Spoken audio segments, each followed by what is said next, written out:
Panas terik musim panas berkilauan di atas punggungan Falcon saat Emma Winters merayap di sepanjang tebing yang rapuh, 9 meter di atas bebatuan terjal di bawahnya. Anjing German Shepherd yang terluka di lengannya merintih, darah dari bulunya yang kusut meresap ke dalam kaos kuningnya yang pudar. "Jangan lihat ke bawah," bisiknya pada diri sendiri.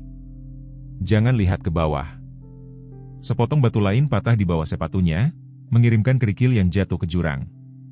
Emma membeku, menekan punggungnya ke dinding tebing, jantungnya berdebar kencang di dadanya. Sheriff Mitchell Brooks membanting pintu truknya, menatap dengan ngeri gadis 10 tahun yang tergantung berbahaya di atas kematian yang pasti. "Ya Tuhan," gumamnya, meraih tali penyelamatnya. "Emma, jangan bergerak." Tapi Emma tidak mendengarkan. Mata kuning anjing itu terkunci dengan matanya, cerdas, putus asa, dipenuhi dengan sesuatu yang tampak mustahil seperti tujuan. "Aku tidak akan membiarkanmu mati," janjinya pada hewan itu tepat saat cengkeramannya mulai tergelincir. "Aku tidak akan membiarkan mereka menyakitimu lagi." Dia tidak mungkin tahu saat itu bahwa penyelamatan ini akan mengungkap rahasia tergelap dalam sejarah Kabupaten Oakidge, atau berapa banyak nyawa anak-anak yang tergantung pada keseimbangan, semuanya terhubung dengan hewan berdarah di lengannya yang gemetar. Kabupaten Oakidge mengenakan reputasinya seperti sweater favorit, nyaman, akrab, dan sedikit berjumbai di tepinya. Dulunya merupakan komunitas penebangan kayu yang berkembang pesat, telah berubah menjadi surga pedesaan bagi mereka yang mencari pelarian dari kehidupan kota. Bagi Angela Winters, seorang stenografer pengadilan yang baru saja bercerai, itu mewakili awal yang baru untuk dirinya dan putrinya. Emma Winters tidak seperti anak-anak 10 tahun lainnya. Pendiam dan penuh perhatian, dia membawa kebijaksanaan jiwa tua di mata coklatnya. Perceraian telah mencuri sedikit kegembiraan masa kecil yang dia miliki, menggantinya dengan kewaspadaan yang membuat ibunya pun merasa gugup. Dia mengumpulkan hal-hal yang terluka, burung dengan sayap patah, cangkang kura-kura yang ditinggalkan, cerita-cerita yang terlupakan, seolah-olah mengumpulkan bukti bahwa rusak tidak berarti tidak berharga. Rumah 2 kamar tidur mereka yang sederhana terletak di tepi kota, menghadap ke punggungan Falcon yang terkenal, tebing batu kapur yang telah merenggut 3 nyawa dalam dekade terakhir. Agen properti dengan nyaman menghilangkan detail ini, seperti halnya dia menutupi sejarah penculikan anak yang meresahkan yang telah melanda Oakidge selama hampir 1 dekade. Sheriff Mitchell Brooks telah menyelidiki setiap kasus sampai jejaknya menghilang. Pada usia 53 tahun, dengan rambut beruban dan mata yang telah melihat terlalu banyak, dia membawa beban kasus-kasus yang belum terpecahkan itu seperti batu di sakunya. 8 tahun yang lalu, ketika Tyler Harrison menghilang saat mengajak jalan-jalan anak anjing barunya, sesuatu dalam diri Brooks telah hancur. Anjing German Shepherd milik bocah itu, Ranger, ditemukan berkeliaran sendirian, tali kekang menyeret di belakangnya. Anak anjing itu telah tumbuh menjadi anjing yang kuat sebelum menghilang sendiri 3 minggu lalu. Dr. Sarah Collins menjalankan satu-satunya klinik hewan di kota. Tangannya yang lembut telah merawat segala sesuatu mulai dari sapi unggulan hingga hamster kelas pada usia 37 tahun. Dengan rambut ekor kuda coklatnya yang praktis dan pendekatannya yang lugas, dia telah membangun reputasi untuk pembicaraan langsung dan sentuhan lembut. Kepala sekolah Edward Chambers memimpin sekolah dasar Oakidge dengan otoritas bangsawan. Rambut peraknya dan setelan jas yang dipesan khusus memberinya penampilan seorang negarawan terkemuka daripada seorang pendidik kota kecil. Sumbangannya yang murah hati untuk tujuan-tujuan lokal telah membuatnya mendapatkan rasa hormat universal, jenis yang membungkam pertanyaan sebelum diajukan. Tak satu pun dari mereka yang dapat membayangkan bagaimana kehidupan-kehidupan yang putus asa ini akan bertabrakan, atau bagaimana seekor anjing yang terluka di tepi tebing akan mengungkap kebusukan di bawah permukaan Oakidge yang indah. Emma pertama kali mendengar rengekan saat menggantung cucian di tali jemuran. Ibunya telah berangkat kerja 1 jam sebelumnya, mengeluarkan janji-janji biasa, tetap di dalam, kunci pintu, jangan menjawab orang asing, dan, di atas segalanya, jangan pernah mendekati punggungan. Suara itu samar tetapi khas, makhluk yang kesakitan. Dia mencoba mengabaikannya, melipat pakaian kerja ibunya dengan presisi yang cermat. Rengekan itu datang lagi, kali ini lebih putus asa. Emma meletakkan keranjang cucian dan berjalan ke pagar kayu usang yang menandai batas antara keselamatan dan penurunan liar menuju punggungan Falcon. "Halo," panggilnya, suaranya kecil terhadap keluasan di luar. Jawaban tangisan itu tak salah lagi, seekor anjing dalam kesusahan. Emma menggigit bibirnya, hati nuraninya berperang dengan janjinya. Dia selalu menjadi anak yang bertanggung jawab, yang mengikuti aturan, yang tidak pernah menimbulkan masalah. Tetapi sesuatu tentang tangisan sedih itu menariknya seolah-olah memanggil namanya secara khusus. "Aku hanya akan melihat," katanya pada dirinya sendiri, memanjat pagar dengan kemudahan yang terlatih, aku tidak akan mendekati tepi. Panas musim panas menekan ke bawah saat Emma memilih jalannya melalui rumput tinggi dan batu kapur yang berserakan. Rengekan itu semakin keras, membimbingnya maju sampai dia mencapai pohon ekerdil yang menempel di lereng bukit seperti ingatan yang keras kepala. Dari sana dia bisa melihat tebing dan bentuk besar yang meringkuk di atasnya. Seekor German Shepherd, bulunya kusut dengan darah, satu kaki menggantung tanpa daya di tepi tebing. Oh tidak, bisik Emma, hatinya mencengkeram. Anjing itu mengangkat kepalanya, mata kuning terkunci padanya, dengan kecerdasan yang mengejutkan. Ia mencoba berdiri tetapi ambruk dengan rengekan yang bergema di seluruh ngarai. Emma melirik kembali ke rumahnya, sekarang tampak bermil-mil jauhnya daripada meter. Dia harus kembali, meminta bantuan, menunggu orang dewasa. Tetapi anjing itu merintih lagi dan dia tahu dengan kepastian yang mengerikan bahwa tidak ada waktu. Tidak apa-apa, panggilnya dengan lembut. Aku datang untuk membantumu. Jalan menuju tebing itu lebarnya hampir 30 cm di beberapa tempat, batu lepas berjatuhan di bawah sepatunya. Saat dia merayap maju, Emma menjaga punggungnya menempel pada dinding tebing, hanya fokus pada langkah berikutnya, lalu berikutnya. Tangannya tergores mentah karena meraih batu kapur yang kasar, tetapi dia hampir tidak menyadarinya. Anjing itu mengawasinya mendekat dengan harapan yang lesu. Saat Emma akhirnya mencapai tebing, dia bisa melihat lukanya. Dengan jelas, lubang bersih melalui bahu hewan itu, berkerak dengan darah kering. Bukan kecelakaan. Seseorang telah menembak anjing ini. Siapa yang melakukan ini padamu? Bisiknya, perlahan mengulurkan tangannya. Anjing gembala itu mengendus jari-jarinya lalu menjilatnya. Setelah izin diberikan, Emma dengan lembut memeriksa lukanya, merasa lega mendapati pendarahannya telah berhenti, tetapi khawatir tentang infeksi. Kembali ke atas akan hampir mustahil dengan anjing di lengannya, tetapi dia tidak bisa meninggalkannya.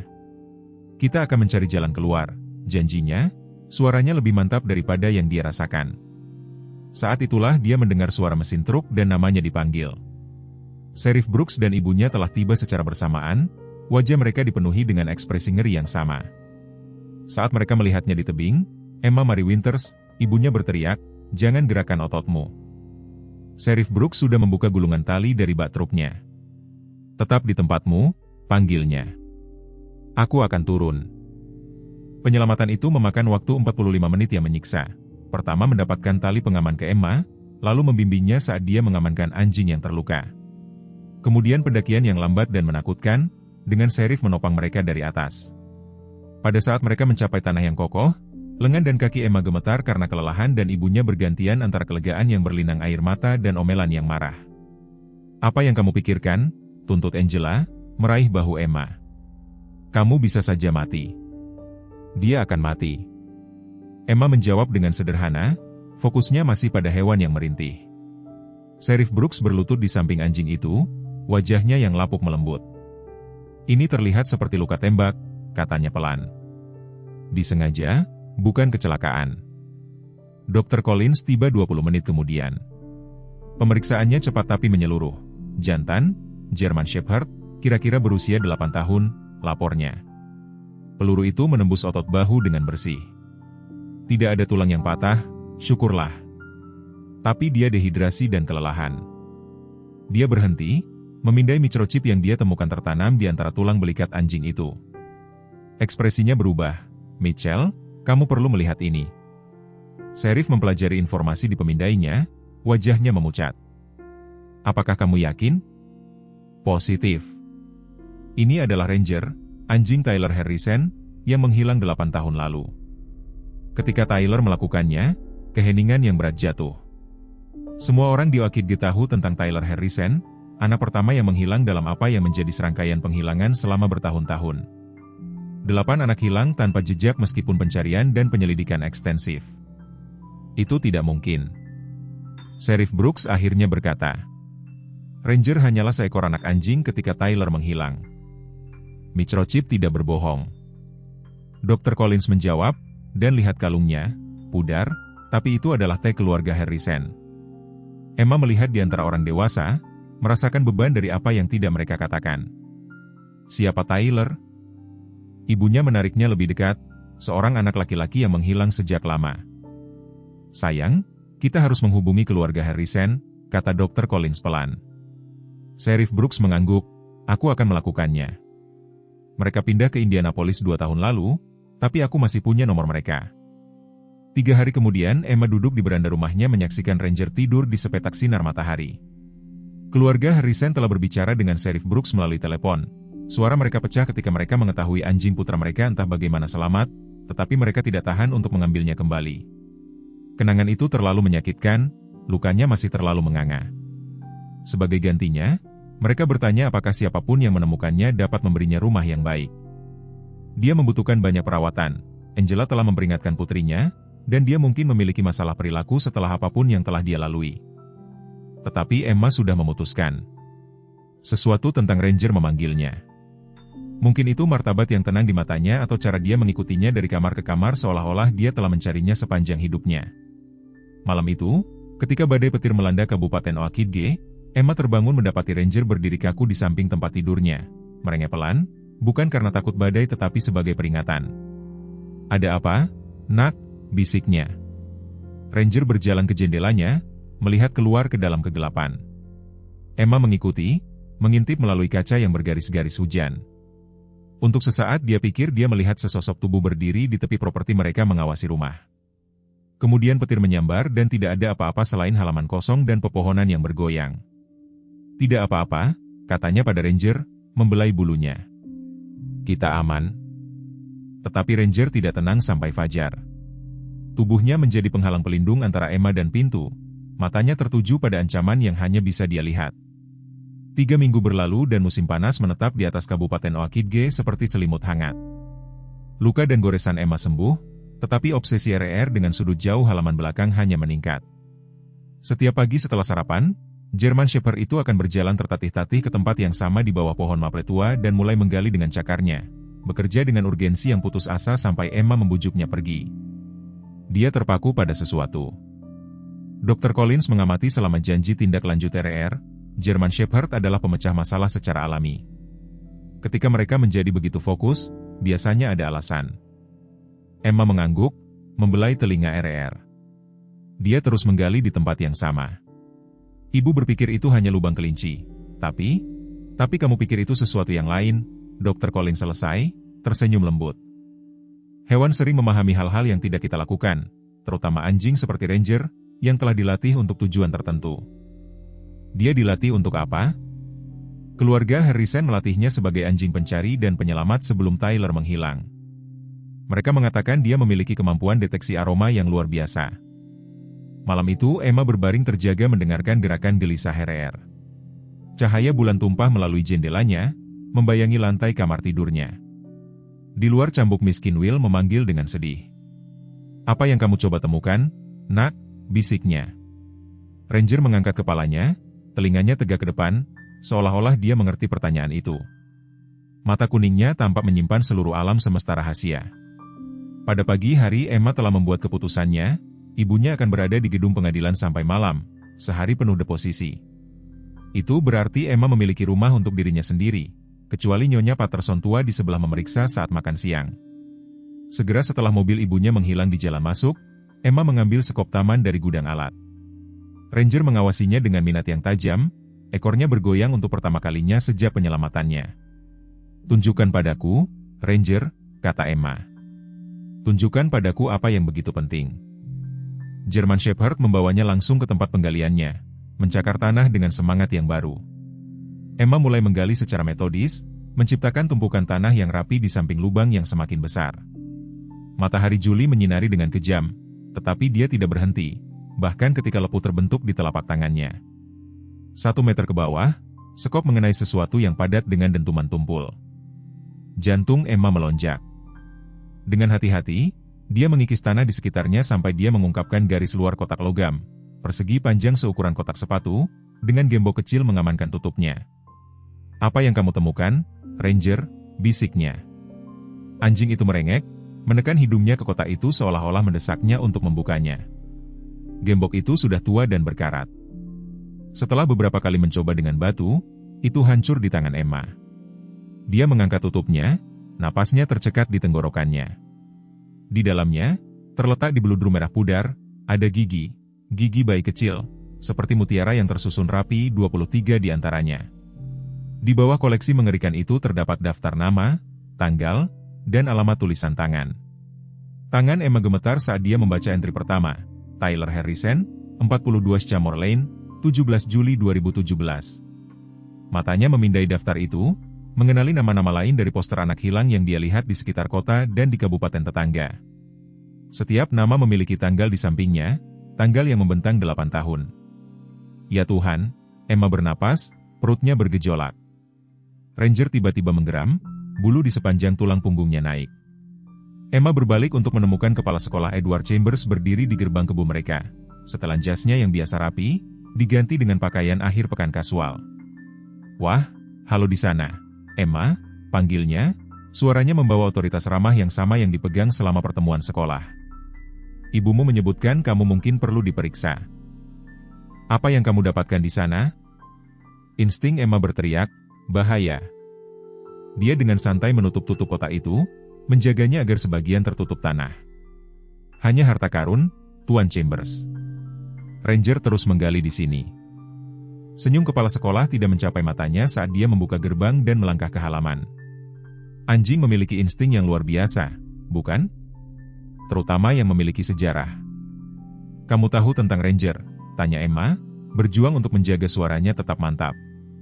Chambers mendekat perlahan, pandangannya tertuju pada kotak yang sebagian terkubur. Semua orang tahu tentang anjing anak Harrison. Sungguh tragedi. Ibumu menyebutkan kamu telah menemukannya entah bagaimana di tebing. Emma menjawab dengan halus, mendorong lebih banyak kotoran di atas kotak dengan kakinya. Dia terluka. Ya, saya dengar. Chambers berlutut di sampingnya, cukup dekat sehingga Emma bisa mencium parfumnya, sesuatu yang mahal dan memuakan. Hewan bisa menjadi sangat mudah mengalami kecelakaan, berkeliaran di tempat yang seharusnya tidak mereka lakukan. Geraman RR semakin dalam, tubuhnya memposisikan dirinya di antara Emma dan kepala sekolah. Chambers memandangi anjing itu dengan penghinaan yang terselubung tipis. Dia tampaknya sangat melindungi kamu. Dia masih dalam pemulihan, Emma menjelaskan, pikirannya berlomba-lomba. Dr. Collins mengatakan dia mungkin gugup di sekitar orang asing untuk sementara waktu. Chambers mengangguk berpikir lalu menunjuk ke arah penggaliannya. Bolehkah saya melihat apa yang kamu temukan? Saya adalah seorang arkeolog amatir di perguruan tinggi. Sebelum Emma bisa menjawab, Ranger menggonggong tajam, suara peringatan yang membuat Chambers tersentak. Ekspresi menyenangkan pria itu berkedip, mengungkapkan sesuatu yang dingin di bawahnya. Hewan yang sangat temperamental, katanya, suaranya mengeras. Mungkin kamu harus mempertimbangkan apakah dia aman untuk disimpan. Lagi pula, jika dia terlibat dalam apapun yang terjadi pada anak laki-laki Harrison, dia tidak terlibat. Emma berkata dengan tegas. Dia hanyalah seekor anak anjing. Meskipun demikian, Chambers berdiri menyeka kotoran dari lututnya. Saya memulai program musim panas khusus di sekolah minggu depan, pengayaan akademik untuk siswa yang menjanjikan. Saya ingin kamu bergabung dengan kami.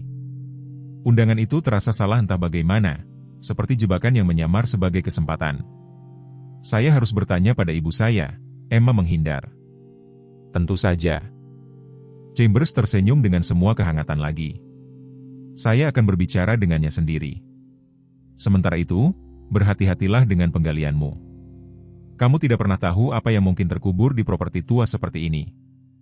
Setelah dia pergi, Emma menunggu sampai mobilnya menghilang di jalan. Sebelum mengambil kotak itu dengan tangan gemetar, dia memotret isinya dengan kamera digital lama ibunya, lalu mengubur kembali kotak itu di lokasi yang berbeda di bawah gudang kebun, di mana Chambers tidak akan berpikir untuk mencari.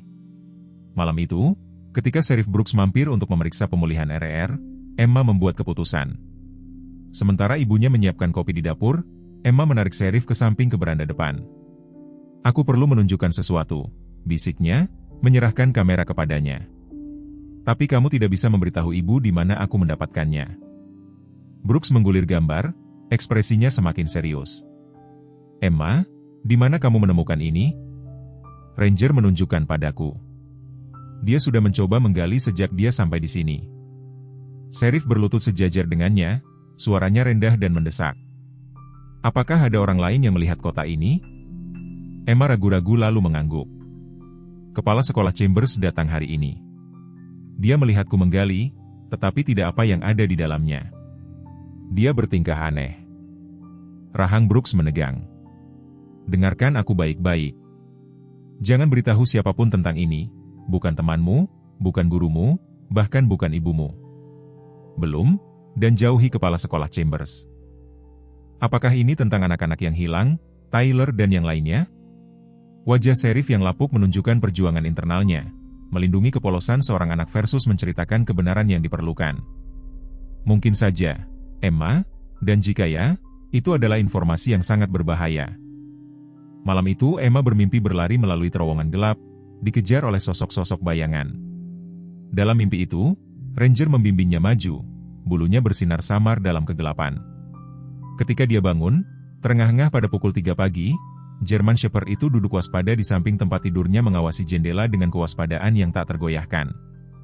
Pagi berikutnya, Emma melihat mobil yang tidak dikenal diparkir di seberang jalan.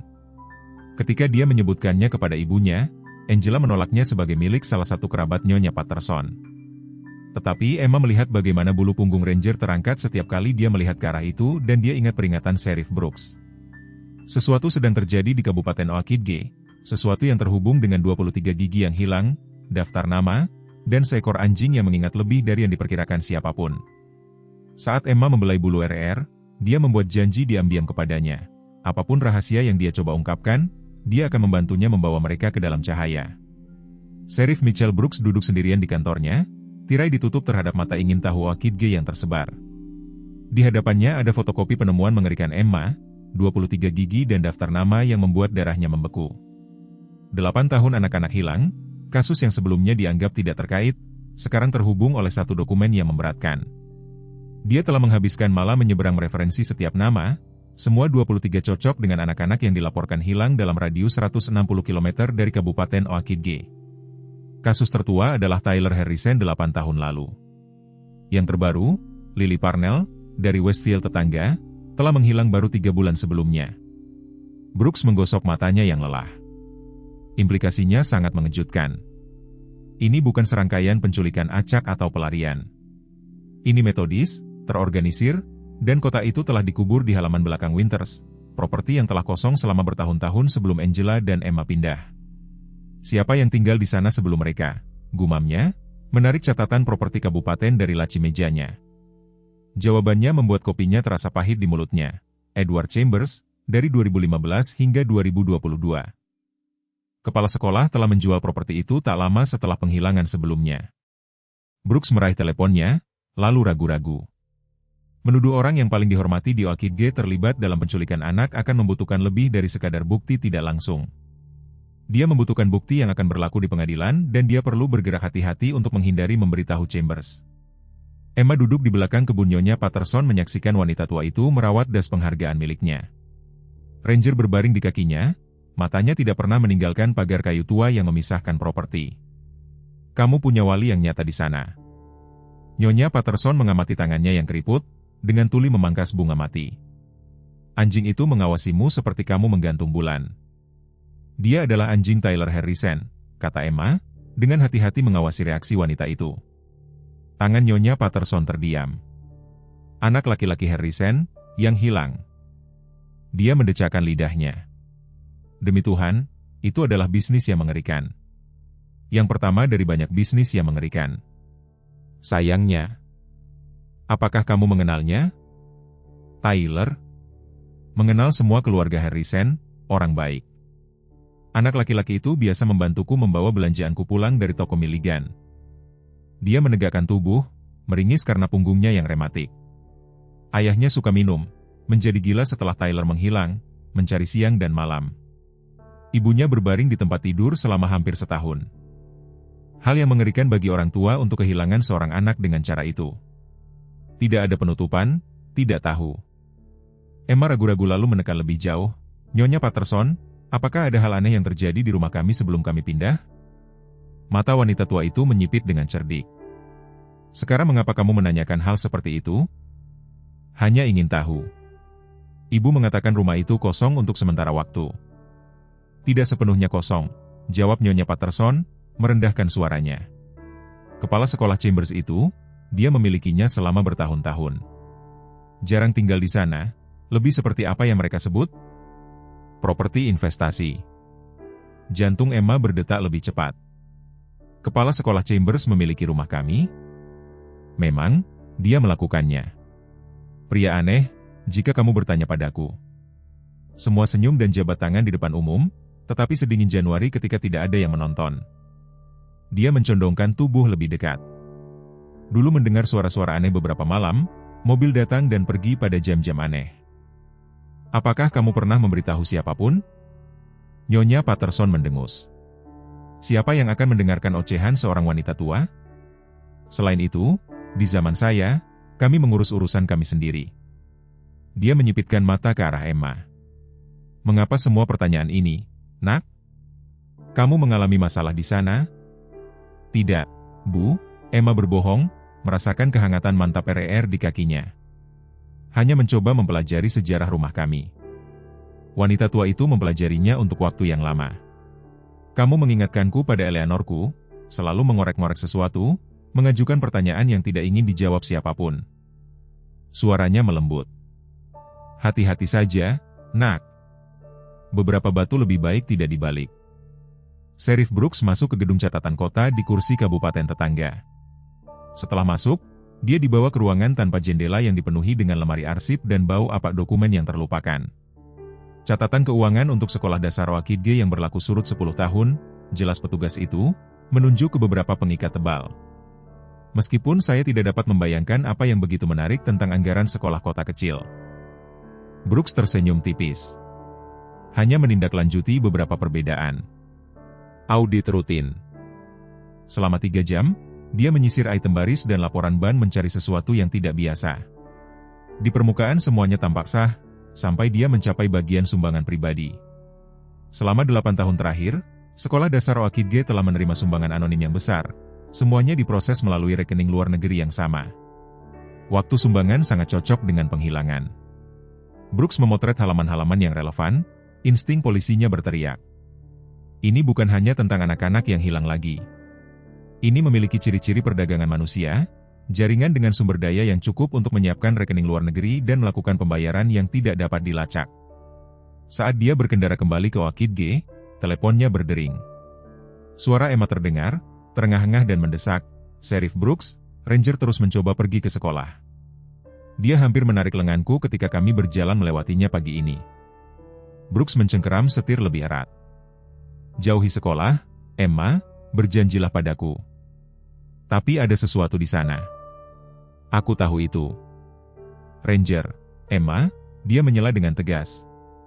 Ini berbahaya, lebih berbahaya daripada yang kamu pahami. Berjanjilah padaku, kamu akan tinggal di rumah dan menjaga Ranger bersamamu. Setelah mendapatkan janjinya yang enggan, Brooks menutup telepon dan menelepon wakilnya. Tom, aku ingin kamu menarik rencana bangunan untuk sekolah dasar Wakidge, setiap versi, termasuk cetak biru asli dari tahun 50-an. Ada sesuatu yang salah, Sheriff? Hanya teliti. Dan Tom, rahasiakan ini di antara kita untuk saat ini. Angela Winters mengaduk gula ke dalam kopinya mengawasi putrinya melalui jendela dapur. Emma duduk di anak tangga belakang dengan satu lengan menutupi bahu lebar RR, keduanya menatap sesuatu di luar garis pagar. Dia sangat terikat dengan anjing itu, kata Angela, menoleh ke kepala sekolah Chambers yang duduk di meja dapurnya. Aku hampir tidak mengenalinya kadang-kadang. Sebelum kita pindah ke sini, dia hampir tidak berbicara setelah perceraian itu. Chambers mengangguk simpatik. Anak-anak sangat tangguh dengan dukungan yang tepat. Itulah mengapa menurutku program pengayaan musim panas kita akan sangat cocok untuk Emma. Suasana kelompok kecil, perhatian khusus, dan kesempatan untuk berteman sebelum tahun ajaran dimulai. Kedengarannya luar biasa, Angela mengakui, dan aku khawatir meninggalkannya sendirian terlalu sering saat aku bekerja. Program ini berjalan setiap hari kerja dari jam 9 pagi sampai jam 3 sore. Kami bahkan menyediakan makan siang. Chambers tersenyum, sambil menyodorkan brosur mengkilap di atas meja. Kami sudah memiliki 6 anak yang terdaftar. Angela membaca sekilas brosur itu. Pengayaan akademis, kunjungan lapangan, proyek sains. Kapan ini dimulai? Senin, meskipun Emma bisa datang besok untuk orientasi jika kamu mau. Aku sedang melakukan persiapan di sekolah dan aku bisa mengajaknya berkeliling. Memperkenalkannya kepada salah satu instruktur kita. Dari halaman belakang terdengar gonggongan tajam tiba-tiba dari Ranger. Angela melirik keluar dan melihat German Shepherd itu berdiri tegak di pagar. Bulunya berdiri saat dia menatap ke arah jalan. Anjing itu sangat protektif, katanya. Dr. Collins mengatakan itu umum pada hewan penyelamat, terutama yang mengalami trauma. Senyum Chambers menegang hampir tak terlihat. Ya, terkadang hewan yang terlalu protektif bisa menjadi masalah. Apakah dia menunjukkan agresi?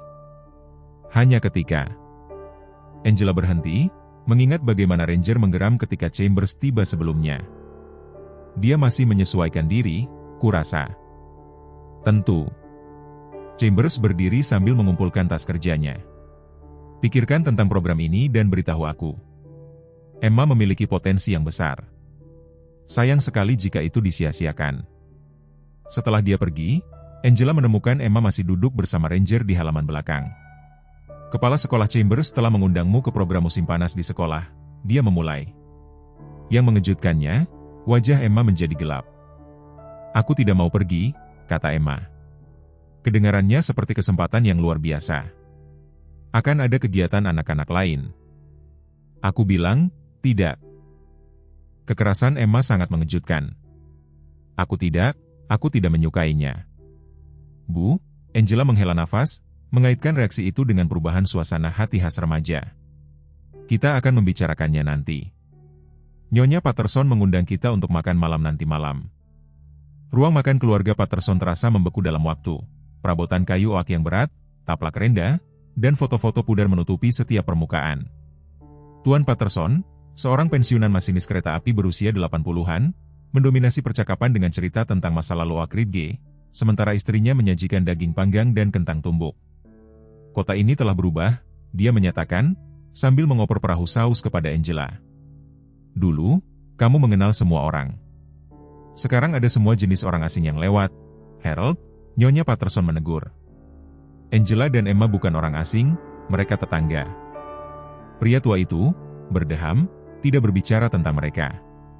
Berbicara tentang mobil-mobil mewah yang datang di malam hari, jendela hitam sehingga kamu tidak bisa melihat siapa yang ada di dalamnya. Garpu Emma berhenti di tengah jalan menuju mulutnya. Mobil apa, Tuan Patterson? Yang pergi ke sekolah di tengah malam, terkadang membawa siapa yang tahu apa? Nyonya Patterson memutar matanya. Harold menderita insomnia. Duduk di jendela mengamati lalu lintas sepanjang malam. Hanya karena aku tua bukan berarti aku pikun, dia balas. Mulai terjadi sekitar 8 tahun yang lalu, tepat setelah mereka merenovasi sayap timur sekolah. Emma bertukar pandang dengan ibunya yang tampak malu dengan perubahan percakapan itu.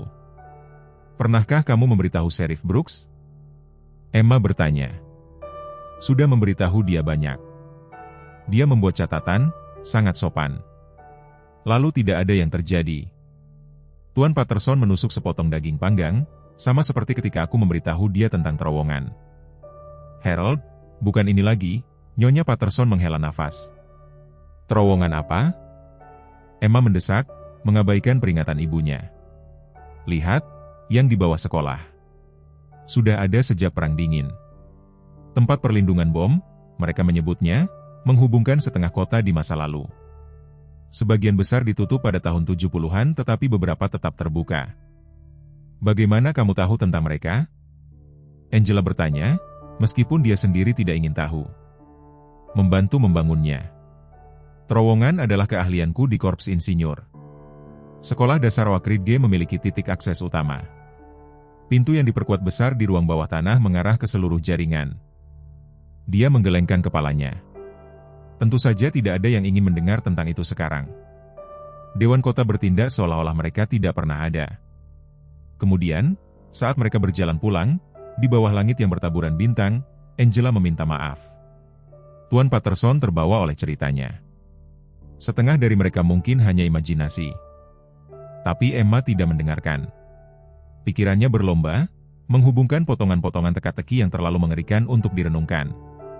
Keesokan paginya, Sheriff Brooks membentangkan cetak biru di mejanya sementara wakil Tom Reyes membandingkannya dengan skema modern sekolah dasar Oak Ridge. Lihat ini, kata Brooks, menunjuk rencana aslinya, sistem terowongan yang luas menghubungkan sekolah ke balai kota tua, ban, dan beberapa tempat tinggal pribadi. bagian dari program pertahanan sipil di tahun 50-an. Tetapi mereka tidak ada dalam rencana saat ini, Reyes mencatat. Secara resmi dinonaktifkan pada tahun 1974. Seharusnya diisi dengan beton. Brooks menelusuri rute dengan jarinya. Kecuali bagian ini, itu terhubung ke properti Harrison di Schamore Lane. Reyes bersiul pelan, "Tyler, rumah Harrison. Kamu pikir ada hubungan? Aku pikir itu terlalu kebetulan bahwa seekor anjing yang dulunya milik anak hilang pertama kita muncul 8 tahun kemudian, menuntun seorang gadis kecil ke bukti yang menghubungkan ke 23 kasus menghilangnya anak. Kamu pikir Chambers terlibat?" Brooks ragu-ragu, menyuarakan kecurigaannya, membuatnya nyata, tidak dapat ditarik kembali. "Aku pikir kita perlu menggeledah sekolah secara diam-diam, tanpa memperingatkan siapapun. Kita membutuhkan surat perintah. Dan untuk mendapatkan surat perintah, kita membutuhkan lebih dari sekadar anjing tua dan sekotak gigi. Yang bahkan mungkin tidak dapat diterima sebagai bukti." Brooks mengusap wajahnya. "Kita perlu menangkapnya basah atau menemukan sesuatu yang konkret yang mengikatnya langsung ke kasus menghilangnya anak." Reyes tampak khawatir. "Jika kamu benar tentang ini, anak-anak itu bisa berada di mana saja sekarang atau lebih buruk." "Mungkin tidak semuanya." Brooks mengatakan bahwa kasus menghilangnya anak yang terakhir baru 3 bulan yang lalu.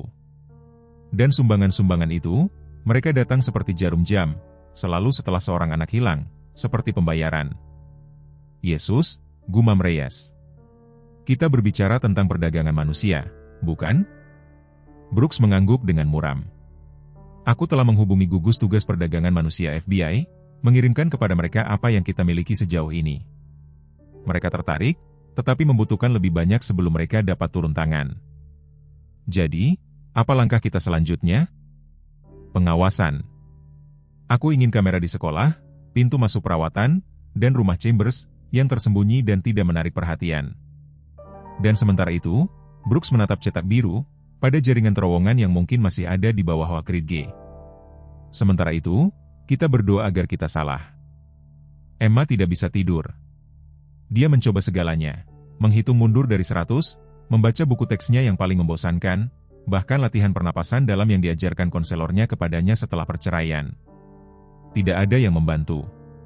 Pikirannya terus berputar kembali ke terowongan Tuan Patterson, ke obsesi Ranger dengan sekolah, ke kotak gigi yang terkubur di apa yang dulunya halaman kepala sekolah Chambers.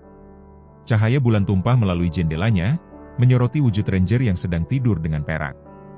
Telinga German Shepherd itu bergerak-gerak saat dia bermimpi, erangan lembut keluar dari tenggorokannya.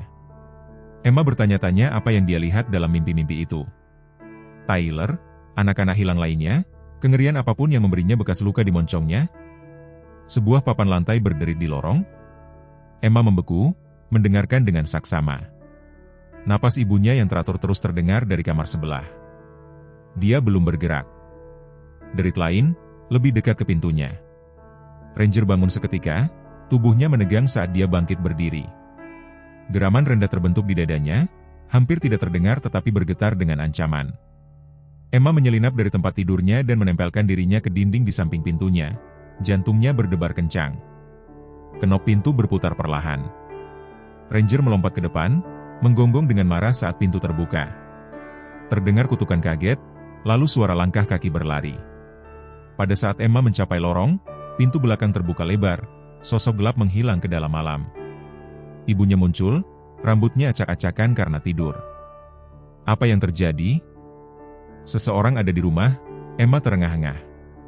"Mereka mencoba masuk ke kamarku." Wajah Angela menjadi pucat. Dia meraih teleponnya, menghubungi 911 dengan jari-jari gemetar. Di luar, gonggongan Ranger terus berlanjut, melacak sesuatu atau seseorang di halaman mereka. Sheriff Brooks tiba dalam beberapa menit, ekspresinya muram saat dia memeriksa pintu belakang yang dipaksa masuk. Sepertinya mereka menggunakan kartu kredit atau sesuatu yang serupa untuk membuka kunci. Pekerjaan profesional. "Mengapa seseorang masuk?" Angela bertanya, memeluk Emma erat-erat. "Kami tidak punya apa-apa yang berharga." Brooks bertukar pandang dengan Emma. "Nyonya Winters, ada sesuatu yang perlu aku diskusikan denganmu tentang penemuan Emma dan beberapa kekhawatiran yang aku miliki tentang kepala sekolah Chambers." Saat orang dewasa berbicara dengan suara pelan di dapur, Emma menyelinap keluar untuk menemukan Ranger. German Shepherd itu berdiri di garis pagar, menatap siluet sekolah dasar Oak Ridge yang jauh, yang hanya terlihat di bukit di atas kota. "Kamu tahu, bukan?" Dia berbisik, berlutut di sampingnya. "Kamu tahu apa yang terjadi pada anak-anak itu?" Ranger merengek, menempelkan moncongnya ke tangannya di bawah sinar bulan. Matanya tampak hampir manusiawi dalam pemahaman mereka. Keesokan harinya, Sheriff Brooks menempatkan seorang wakil di luar rumah keluarga Winters dan memasang kunci tambahan di semua pintu dan jendela. Angela, pucat dan terguncang, setelah mengetahui tentang kotak yang ditemukan Emma, izin sakit kerja. "Aku tidak percaya. Aku mengundang pria itu ke rumah kita," katanya, menyaksikan saat Brooks memeriksa keamanan jendela depan mereka. "Aku akan mengirim Emma ke programnya. Aku praktis menyerahkannya kepadanya." "Kamu tidak mungkin tahu," Brooks meyakinkannya. Chambers telah menghabiskan bertahun-tahun untuk membangun reputasinya. Dia ada di Dewan Kota, Kamar Dagang, Dewan Perpustakaan. Semua orang mempercayainya. Apa yang terjadi sekarang? Kita membangun kasus kita dengan hati-hati. Satu langkah yang salah dan dia bisa menghancurkan bukti atau lebih buruk. Brooks merendahkan suaranya. FBI mengirim seorang agen besok. Sampai saat itu, kamu dan Emma tetap di rumah, pintu terkunci. Tetapi saat pagi berganti siang, Emma menjadi semakin gelisah. Ranger mondar-mandir di rumah, merengek setiap kali dia melewati jendela yang menghadap ke sekolah. Sesuatu sedang terjadi, sesuatu yang mendesak yang tidak bisa atau tidak mau dilihat oleh orang dewasa. Ketika ibunya akhirnya tertidur di sofa, kelelahan karena peristiwa malam itu, Emma membuat keputusan. Dia mencoret-coret catatan cepat, membawa Ranger untuk jalan-jalan singkat segera kembali. Sayang Emma dan menyelinap keluar dari pintu depan, melewati wakil yang sibuk dengan panggilan telepon di mobil patrolinya. "Ayo, nak," bisiknya kepada Ranger. "Tunjukkan padaku apa yang kamu coba katakan kepada kami." German Shepherd itu membawanya tanpa ragu-ragu, bukan ke pintu masuk utama sekolah, tetapi di sekitar perimeter ke pintu akses perawatan, setengah tersembunyi oleh semak-semak yang tumbuh terlalu lebat. Pintunya tua dan berkarat, gemboknya baru dan berkilau. Sebaliknya, Emma ragu-ragu. Akal sehat, berperang dengan kepastian bahwa jawaban terletak di baliknya. Ranger merengek dengan mendesak, mencakar tanah di samping pintu, di mana tanah tampak baru-baru ini terganggu. Berlutut, Emma mengikis tanah yang lepas untuk mengungkap lubang kecil, cukup besar untuk dimasuki seorang anak. Hembusan dingin terpancar dari kegelapan di baliknya, membawa bau apak dan terbengkalai. "Apakah ini cara mereka mengambil Tyler?" bisiknya. Jawaban Ranger yang merengek adalah semua konfirmasi yang dia butuhkan. Jantungnya berdebar kencang, Emma mengeluarkan teleponnya dan mengirim pesan kepada Sheriff Brooks. Di sekolah, menemukan pintu masuk terowongan. Ranger membawaku, pintu perawatan darurat. Kemudian, mengambil napas dalam-dalam, dia berbaring telentang dan mulai menggeliat melalui lubang itu. Ranger mengawasi dengan cemas dari atas. Dia baru saja berhasil memasukkan bahunya ketika tangan meraih pergelangan kakinya dari belakang. Wah, terdengar suara kepala sekolah Chambers. Sangat tenang, Emma kecil yang penasaran, selalu bertanya, selalu mengawasi, sama seperti anjingmu. Emma menjerit, tetapi suara itu hilang dalam gonggongan Ranger yang tiba-tiba dan marah, saat dia menerkam Chambers. Terdengar suara retakan tajam, suara yang dikenali Emma dari film aksi tetapi belum pernah dia dengar dalam kehidupan nyata. Suara tembakan. Ranger menjerit lalu terdiam. Tidak, Emma menangis, memutar dengan putus asa saat Chambers menyeretnya mundur melalui lubang itu. Hewan sangat mudah ditebak, katanya, suaranya yang sopan, bertentangan dengan cengkeraman kejam di pergelangan kakinya. Begitu juga anak-anak. Kalian semua mengira kalian lebih pintar dari yang sebenarnya. Saat Emma keluar sepenuhnya dari terowongan, dia melihat Ranger terbaring tak bergerak di tanah. Darah menggelapkan bulunya yang coklat kekuningan. Chambers menyeretnya ke kakinya, satu tangan menutupi mulutnya, yang lain menekan pistol kecil ke tulang rusuknya. Kita akan melakukan tur singkat di fasilitas saya, katanya dengan ramah, seolah-olah mengundangnya ke pertemuan sekolah. Karena kamu sangat tertarik kemana anak-anak lain itu pergi, maka kita akan memutuskan apa yang harus dilakukan denganmu. Kepala sekolah Edward Chambers membawa Emma melalui terowongan, satu tangan mencengkeram lengannya dengan kekuatan yang menyakitkan, yang lain memegang pistol dengan mantap di punggungnya. Lorong itu rendah dan sempit, memaksa bahkan Emma untuk menundukkan kepalanya. Di beberapa tempat, bola lampu telanjang tergantung pada interval yang tidak teratur, memancarkan genangan cahaya yang keras di tengah bentangan bayangan yang panjang. Sejarah yang menarik. Terowongan-terowongan ini, Chambers berkomentar dengan nada percakapan, seolah-olah memandu kunjungan lapangan daripada penculikan. Dibangun selama puncak paranoia Perang Dingin. Dewan sekolah ingin mereka disegel pada tahun 70-an, tetapi aku meyakinkan mereka untuk hanya membatasi akses. Pelestarian sejarah, kataku. Mereka tidak pernah bertanya mengapa aku begitu tertarik. Emma tetap diam, pikirannya berlomba antara teror dan perhitungan putus asa. Ranger, apakah dia mati atau hanya terluka? Apakah Sheriff Brooks menerima pesannya? Berapa lama sebelum ibunya menyadari bahwa dia hilang? Tidak ada yang ingin dikatakan? Chambers menyodok. Kamu telah menjadi detektif kecil yang hebat selama beberapa minggu terakhir ini. Aku mengharapkan lebih banyak pertanyaan. Mengapa? Emma akhirnya bertanya. Suaranya lebih kecil dari yang dia inginkan. Mengapa kamu mengambil anak-anak? Chambers terkekeh. Suara itu bergema dengan mengerikan melalui ruang sempit. Ekonomi, sayangku, hanya pasokan dan permintaan. Ada orang di dunia ini yang menginginkan anak-anak, jenis anak-anak tertentu, dan akan membayar mahal untuk mereka. Perut Emma bergejolak. Kamu menjual mereka seperti properti? Istilah yang sangat sederhana. Aku lebih suka penempatan adopsi khusus. Beberapa pergi ke keluarga kaya yang tidak dapat mengadopsi melalui saluran konvensional karena, katakanlah, pelanggaran masa lalu. Yang lain pergi ke organisasi dengan kebutuhan pelatihan khusus. Pelatihan untuk apa? Bisik Emma, meskipun sebagian dirinya tidak ingin tahu. Itu tergantung pada bakat anak. Tyler Harrison, misalnya, menunjukkan potensi yang luar biasa. Sangat cerdas, terkoordinasi secara fisik, dengan toleransi rasa sakit yang luar biasa, kombinasi yang sangat berharga. Cara santai dia mendiskusikan Tyler membuat kulit Emma merinding. Ini bukan pria dengan hati nurani atau penyesalan. Ini adalah seseorang yang memandang anak-anak sebagai komoditas, nilai mereka diukur dalam dolar daripada kemanusiaan. Terowongan mulai menurun, udara menjadi lebih lembab dan dingin. Setelah apa yang tampak seperti keabadian, tetapi mungkin hanya 15 menit, mereka mencapai pintu logam yang berat. Chambers menekan kode ke keypad dan pintu terbuka ke dalam dengan desisan hidrolik.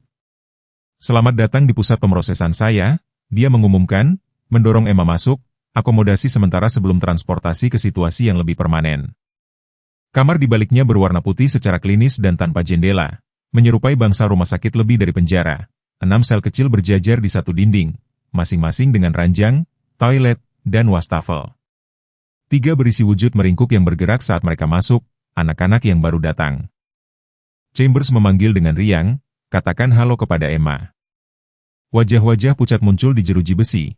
2 anak laki-laki dan seorang anak perempuan, tidak ada yang lebih tua dari 12 tahun. Ekspresi mereka tidak menunjukkan harapan atau rasa ingin tahu, hanya pengunduran diri yang membosankan yang lebih mengerikan daripada rasa takut. Ketiga orang ini dijadwalkan untuk transportasi besok malam, Chambers menjelaskan, mengarahkan Emma ke sel kosong. Kamu, bagaimanapun, menghadirkan komplikasi. Sheriff tahu terlalu banyak sekarang. Berkat campur tanganmu, kita perlu mempercepat jadwal kita dan memindahkan operasi. Pikiran Emma melaju ke depan. Jika Chambers berencana untuk memindahkan segalanya, itu berarti menghancurkan bukti dan mungkin melenyapkan saksi. Harapan hidupnya baru saja dipersingkat secara dramatis. Mereka akan menemukan kita, katanya dengan lebih percaya diri daripada yang dia rasakan. Sheriff Brooks tahu tentang terowongan sekarang. Benarkah? Chambers tersenyum tipis. Bahkan jika dia menerima pesanmu, yang aku ragukan mengingat sinyal yang buruk di dekat pintu masuk perawatan, dia tidak tahu tentang luasnya jaringan. Ada titik akses di seluruh Acrid G yang tidak muncul di cetak biru resmi manapun. Pada saat dia menavigasi labirin, kita sudah lama pergi. Dia membuka kunci sel kosong dan mendorong Emma ke dalam, pintu logam terbanting tertutup dengan finalitas yang mengerikan. Buat dirimu nyaman. Aku perlu membuat beberapa panggilan untuk mengatur transportasi lebih awal.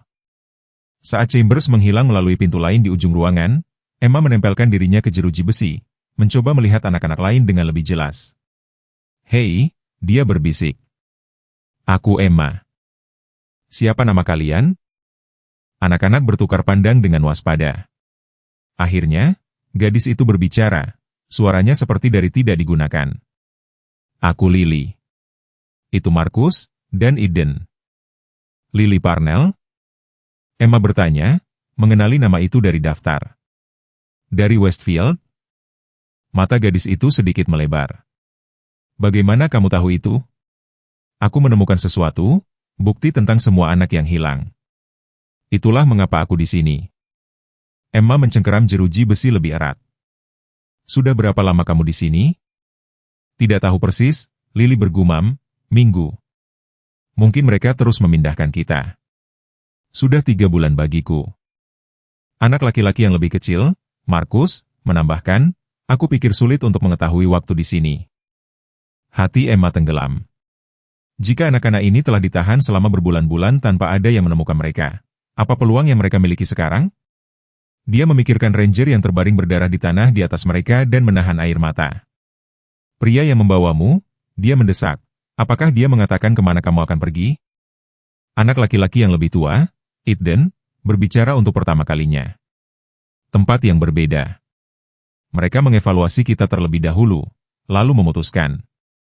Lily akan pergi ke sekolah khusus untuk perempuan, Markus dan aku. Dia terdiam, wajah mudanya mengeras. Di tempat lain. Cara dia membicarakan nasib mereka menunjukkan bahwa mereka telah mendengar lebih banyak daripada yang disadari Chambers. Emma hendak mengajukan pertanyaan lain ketika pintu jauh terbuka lagi dan Chambers kembali ditemani oleh seorang pria tinggi dan bertubuh tegap dengan seragam pengiriman. Perubahan rencana, Chambers mengumumkan. Kita pindah malam ini. Tuan Rivera akan membawa anak-anak laki-laki sekarang dan aku akan menangani anak-anak perempuan secara pribadi besok pagi. Dia menyerahkan amplop manila kepada pria itu. Semua dokumentasi sudah beres. Titik penurunan yang biasa. Rivera mengangguk, wajahnya tanpa ekspresi, saat dia membuka kunci sel anak laki-laki. Tidak ada anak yang melawan saat dia mengencangkan ikatan resleting di pergelangan tangan mereka dan membawa mereka menuju pintu yang berbeda dari pintu masuk terowongan. Bagaimana dengan Tyler? Emma memanggil dengan putus asa. Tyler Harrison, kemana kamu mengirimnya? Chambers menoleh padanya dengan sedikit terkejut. Masih terpaku pada itu? Benarkah? Tyler adalah salah satu penempatan pertamaku. Pengalaman belajar, bisa dikatakan. Anjing konyol itu mempersulit segalanya. Itu sebabnya aku mulai mengambil anak-anak tanpa hewan peliharaan. Apakah dia hidup? Emma menuntut. Hampir pasti tidak, Chambers menjawab dengan nada klinis. Penempatan khususnya memiliki tingkat gesekan yang tinggi. Aplikasi militer, kamu mengerti. Hanya yang luar biasa yang selamat dari pelatihan. Emma merasa mual. Pria ini telah mencuri kehidupan Tyler dan banyak lainnya, tanpa lebih peduli daripada jika dia mendiskusikan inventaris di sebuah toko. Ketakutannya mulai mengkristal menjadi kemarahan, panas dan menjelaskan. Sheriff Brooks akan menemukan tempat ini, katanya dengan mantap. Dia tahu tentang terowongan, tentang gigi, tentang segalanya. Sesuatu berkedip di mata Chambers, petunjuk ketidakpastian pertama yang dia lihat. Tidak mungkin. Tetapi bahkan jika dia melakukannya, tidak ada yang menghubungkan aku langsung ke semua ini. Fasilitas ini terdaftar atas nama perusahaan cangkang. Kendaraan pengangkut tidak dapat dilacak dan besok semuanya akan hilang, termasuk kamu dan Nona Parnell. Dia memeriksa arlojinya. Aku punya persiapan untuk dilakukan. Duduklah, nyonya-nyonya, tidak akan lama lagi. Setelah dia pergi, mengunci pintu utama di belakangnya, Emma segera mulai memeriksa selnya. Jerujinya kokoh, kuncinya modern dan aman, tidak seperti gembok tipis di kotak logam di halamannya. Tidak ada gunanya, kata Lily dengan lesu. Aku sudah mencoba segalanya, tidak ada jalan keluar. Emma tidak mendengarkan. Perhatiannya tertuju pada kisi-kisi ventilasi di dekat langit-langit selnya, kecil tetapi mungkin cukup besar untuk dimasuki seseorang seukurannya. Lily, apakah selmu memiliki ventilasi seperti ini? Gadis yang lain mendongak, mengikuti pandangan Emma. Ya, tetapi di sekrup. Aku mencoba melonggarkan sekrup dengan kuku jariku tetapi terlalu kencang. Emma meraba-raba sakunya, berharap ada sesuatu, apapun yang bisa berfungsi sebagai alat. Jari-jarinya menutup kunci rumah. Dia selalu membawanya, giginya tajam dan metalik. Aku mungkin bisa membuka sekrup milikku, bisiknya. Jika aku bisa masuk ke sistem ventilasi, mungkin aku bisa menemukan cara untuk membuka selmu. Bahkan jika kamu melakukannya, kita tidak bisa melewati pintu utama. Itu memiliki kunci elektronik dengan kipat. Satu masalah pada satu waktu, Emma menjawab, menyeret ranjangnya di bawah ventilasi.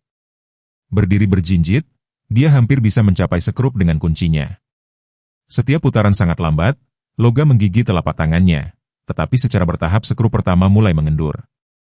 Sheriff Brooks menerobos pintu stasiun, wajahnya pucat.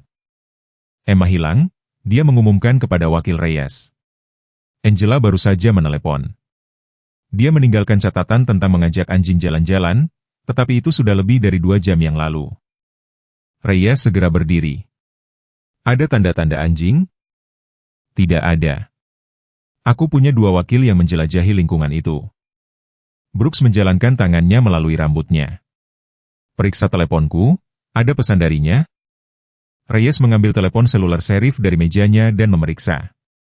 Satu pesan masuk sekitar 1 jam yang lalu tetapi tidak dimuat dengan benar. Sinyal buruk, mungkin. Dia mengetuk layar. Itu dari nomor Emma, di sekolah, menemukan pintu masuk terowongan. Ranger membawaku. Sisanya terputus. Sekolah, Brooks bernapas. Dia pergi ke sekolah sialan itu. Minta bantuan. Semua orang yang kita miliki dan dapatkan agen FBI itu ditelepon. Kita bergerak sekarang. Dalam waktu 20 menit, tim taktis telah berkumpul di tempat parkir belakang stasiun. Agen FBI, seorang wanita serius bernama Ramirez dengan pengalaman bertahun-tahun dalam perdagangan manusia, memaparkan pendekatannya. Kita masuk dengan tenang, dia menginstruksikan. Tidak ada sirene, tidak ada lampu. Jika Chambers ada di sana dan menyadari bahwa kita datang, dia mungkin menghancurkan bukti atau lebih buruk. Bagaimana dengan Emma? Brooks menuntut. Dan anak-anak lain, jika mereka ada di sana? Ekspresi agen Ramirez muram. Menemukan mereka hidup adalah prioritas kita. Tetapi kamu perlu memahami, berdasarkan apa yang kamu katakan kepadaku, kita kemungkinan berurusan dengan operasi perdagangan yang canggih.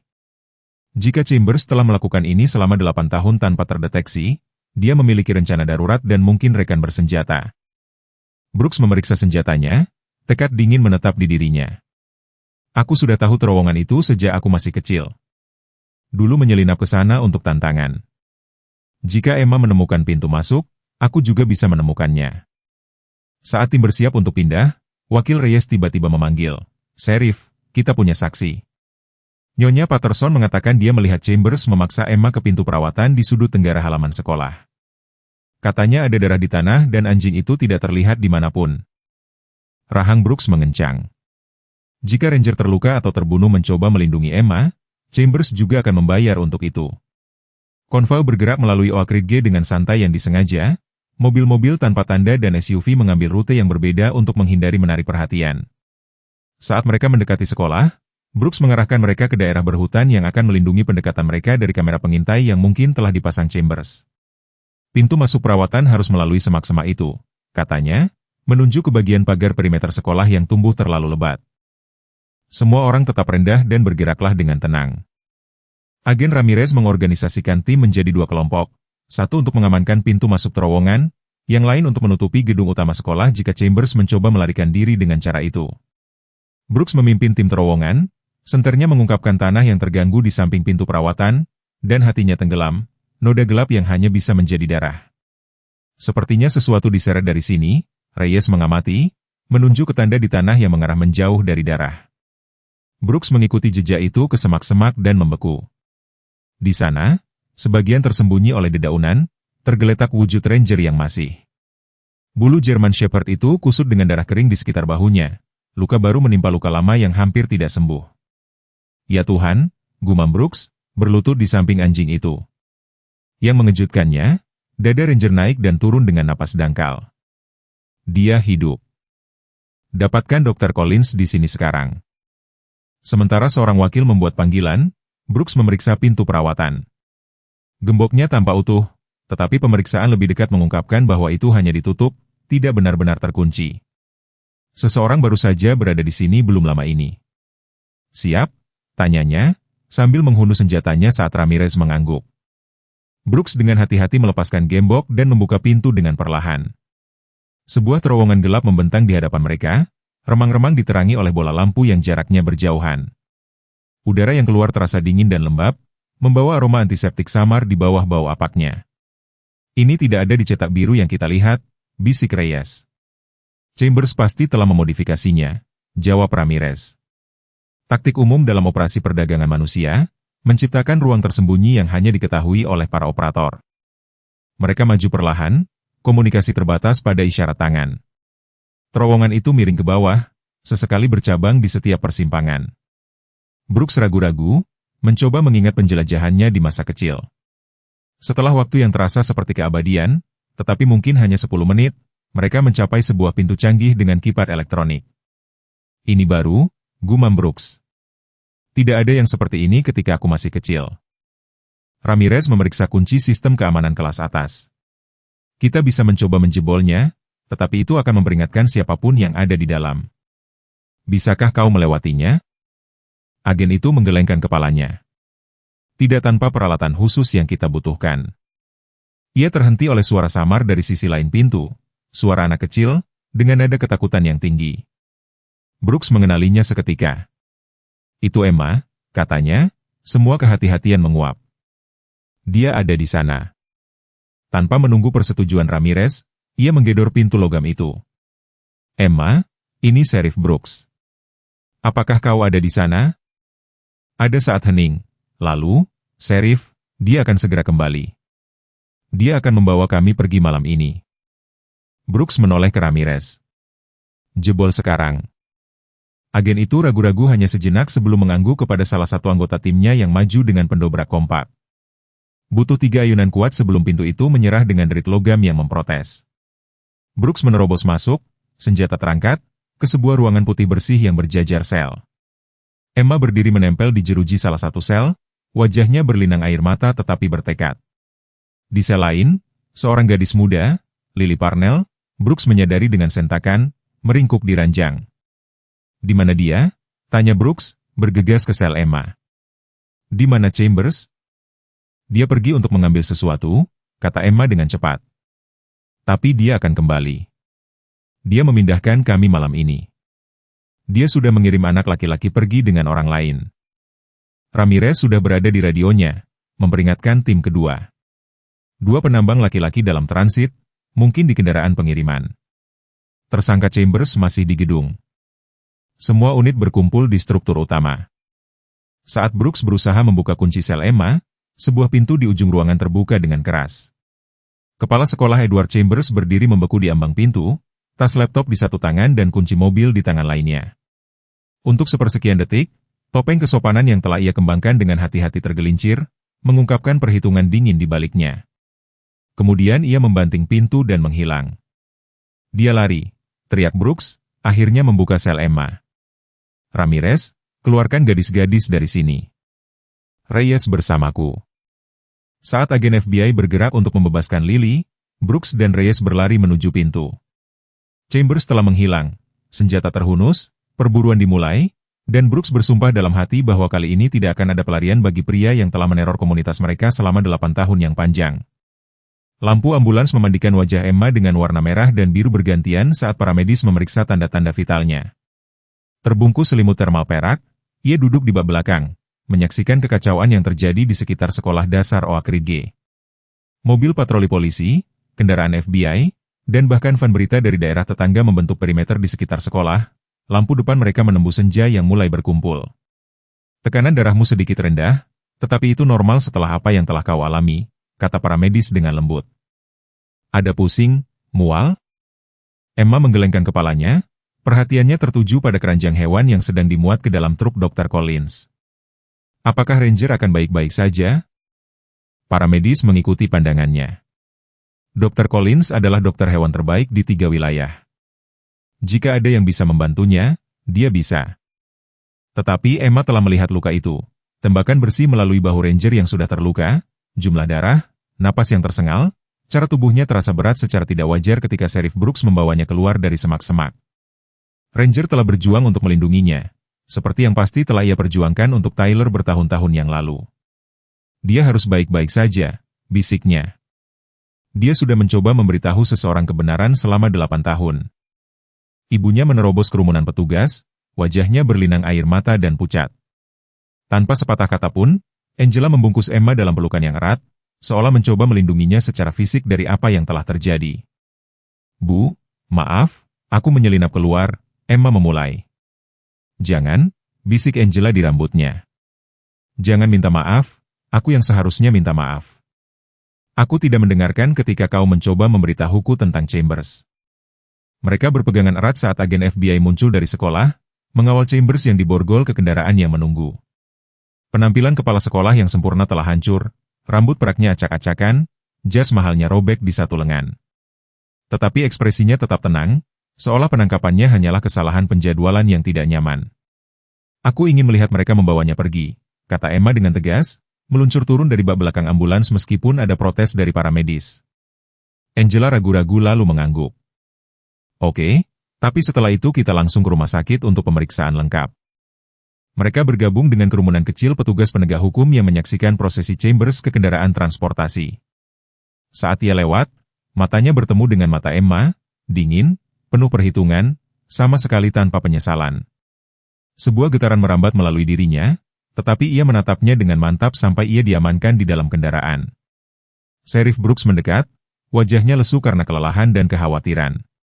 Kami telah mengamankan fasilitas dan memulihkan Lily Parnell, tetapi dua anak laki-laki itu, Marcus dan Eden, masih hilang. Chambers tidak berbicara. Dan pria yang membawa mereka setidaknya memiliki keunggulan 1 jam. Dia memanggilnya, Tuan Rivera, Emma menawarkan. Dia mengenakan seragam pengiriman berwarna coklat seperti layanan paket. Brooks mengangguk. Itu cocok dengan apa yang Lily katakan kepada agen Ramirez. Kami telah memasang penghalang jalan di semua jalan raya utama dan peringatan di stasiun bus, stasiun kereta api, dan bandara dalam radius 160 km. Apakah kau akan menemukan mereka? Tanya Angela dengan tenang. Ekspresi Sheriff menegang. Kami melakukan segala yang mungkin, tetapi setelah 8 tahun dan 23 anak. Ia tidak menyelesaikan kalimatnya. Bagaimana dengan yang lain? Tanya Emma. Orang-orang yang menghilang sebelumnya? Brooks bertukar pandang dengan seorang agen FBI yang mendekat, yang mengambil alih penjelasan. Kami sedang memproses bukti dari kantor Chambers dan fasilitas bawah tanah. Ada catatan yang luas, transaksi keuangan, dokumen transportasi, bahkan, ia ragu-ragu, menatap Emma. Bahkan apa? Emma mendesak. Evaluasi, kata agen itu, dengan hati-hati. Penilaian rinci tentang atribut fisik dan psikologi setiap anak. Tampaknya mereka dikategorikan berdasarkan persyaratan khusus dari pembeli. Deskripsi klinis itu membuat perut Emma mual. Ia memikirkan Tyler Harrison, dievaluasi dan dijual seperti barang dagangan, dikirim ke suatu tempat dengan tingkat gesekan yang tinggi. Ia memikirkan Marcus dan Ethan, menuju tujuan tak dikenal lainnya dengan nasib yang sama menanti mereka. Aku ingin pulang, katanya tiba-tiba, beban semua itu menghimpitnya. Kumohon, Bu, aku hanya ingin pulang. Dr. Sarah Collins bekerja dengan metodis, tangannya yang terampil bergerak dengan efisiensi yang terlatih saat ia mengeluarkan peluru dari bahu Ranger. Gembala Jerman itu terbaring tidak sadarkan diri di meja bedahnya, napasnya dangkal tetapi stabil di bawah anestesi. Ini adalah keajaiban bahwa ia selamat dari luka pertama di tebing itu, kata asistennya, memantau tanda-tanda vital anjing itu. Dan sekarang ini. Bicara tentang 9 nyawa. Dia adalah seorang pejuang. Colin setuju, menjatuhkan peluru yang diekstraksi ke dalam panci logam. Dan dia memiliki sesuatu untuk dipertahankan. Anjing seperti Ranger tidak menyerah ketika mereka memiliki misi. Operasi berlanjut selama 1 jam lagi, membersihkan luka, memperbaiki jaringan otot yang rusak, mentransfusi darah untuk mengganti apa yang telah hilang. Ketika ia akhirnya melangkah mundur, melepaskan sarung tangan bedahnya, Collins merasakan beban kelelahan yang penuh menetap di atas dirinya. Apakah dia akan berhasil? Tanya asistennya dengan tenang. Collins mempelajari naik turunnya dada Ranger dengan mantap, detak jantung yang kuat tetapi lambat di monitor. Jika dia berhasil melewati malam itu, peluangnya bagus. Tetapi dia telah mengalami banyak trauma, fisik dan psikologis. Pemulihan tidak akan mudah. Ia membelai bulu Ranger dengan lembut. Aku akan menemaninya malam ini. Emma akan menginginkan kabar terbaru dan Sheriff Brooks membutuhkan peluru itu untuk bukti. Sendirian dengan anjing yang sedang tidur itu, Collins duduk di kursi di samping kandang pemulihan. Kau melakukannya dengan baik, kawan, gumamnya. Kau menemukan anak-anak itu ketika tidak ada orang lain yang bisa. Tyler akan bangga. Dalam kedinginan dan kesterilan rumah sakit daerah, Emma menjalani serangkaian pemeriksaan, tes fisik, pengambilan darah, evaluasi psikologis. Meskipun Chambers tidak melukainya secara fisik, para dokter sangat teliti, menjelaskan bahwa trauma dapat terwujud dalam banyak cara. Aku baik-baik saja, ia bersikeras setelah dokter ketiga bertanya tentang keadaan emosionalnya. Aku hanya ingin tahu tentang Ranger dan anak-anak lainnya. Ibunya, yang tidak meninggalkannya sejak penyelamatan, meremas tangannya. Dr. Collins berjanji akan menelepon segera setelah ada berita tentang Ranger dan Sheriff Brooks akan memberitahu kami tentang penyelidikan. Emma mengangguk, tetapi simpul di perutnya mengencang. Kamar rumah sakit terasa terlalu mirip dengan sel tempat ia ditahan. Steril, impersonal, membatasi. Setiap kali ia menutup matanya, ia melihat wajah Chambers, mendengar deskripsi klinisnya tentang penempatan anak-anak, merasakan teror saat-saat ketika Ranger terbaring berdarah di tanah. Apa yang terjadi sekarang? Tanyanya, saat seorang perawat mengambil pembacaan tekanan darah lainnya. Angela menyisir rambut dari dahi Emma. Kita jalani satu hari dalam satu waktu, sayang. Kau aman.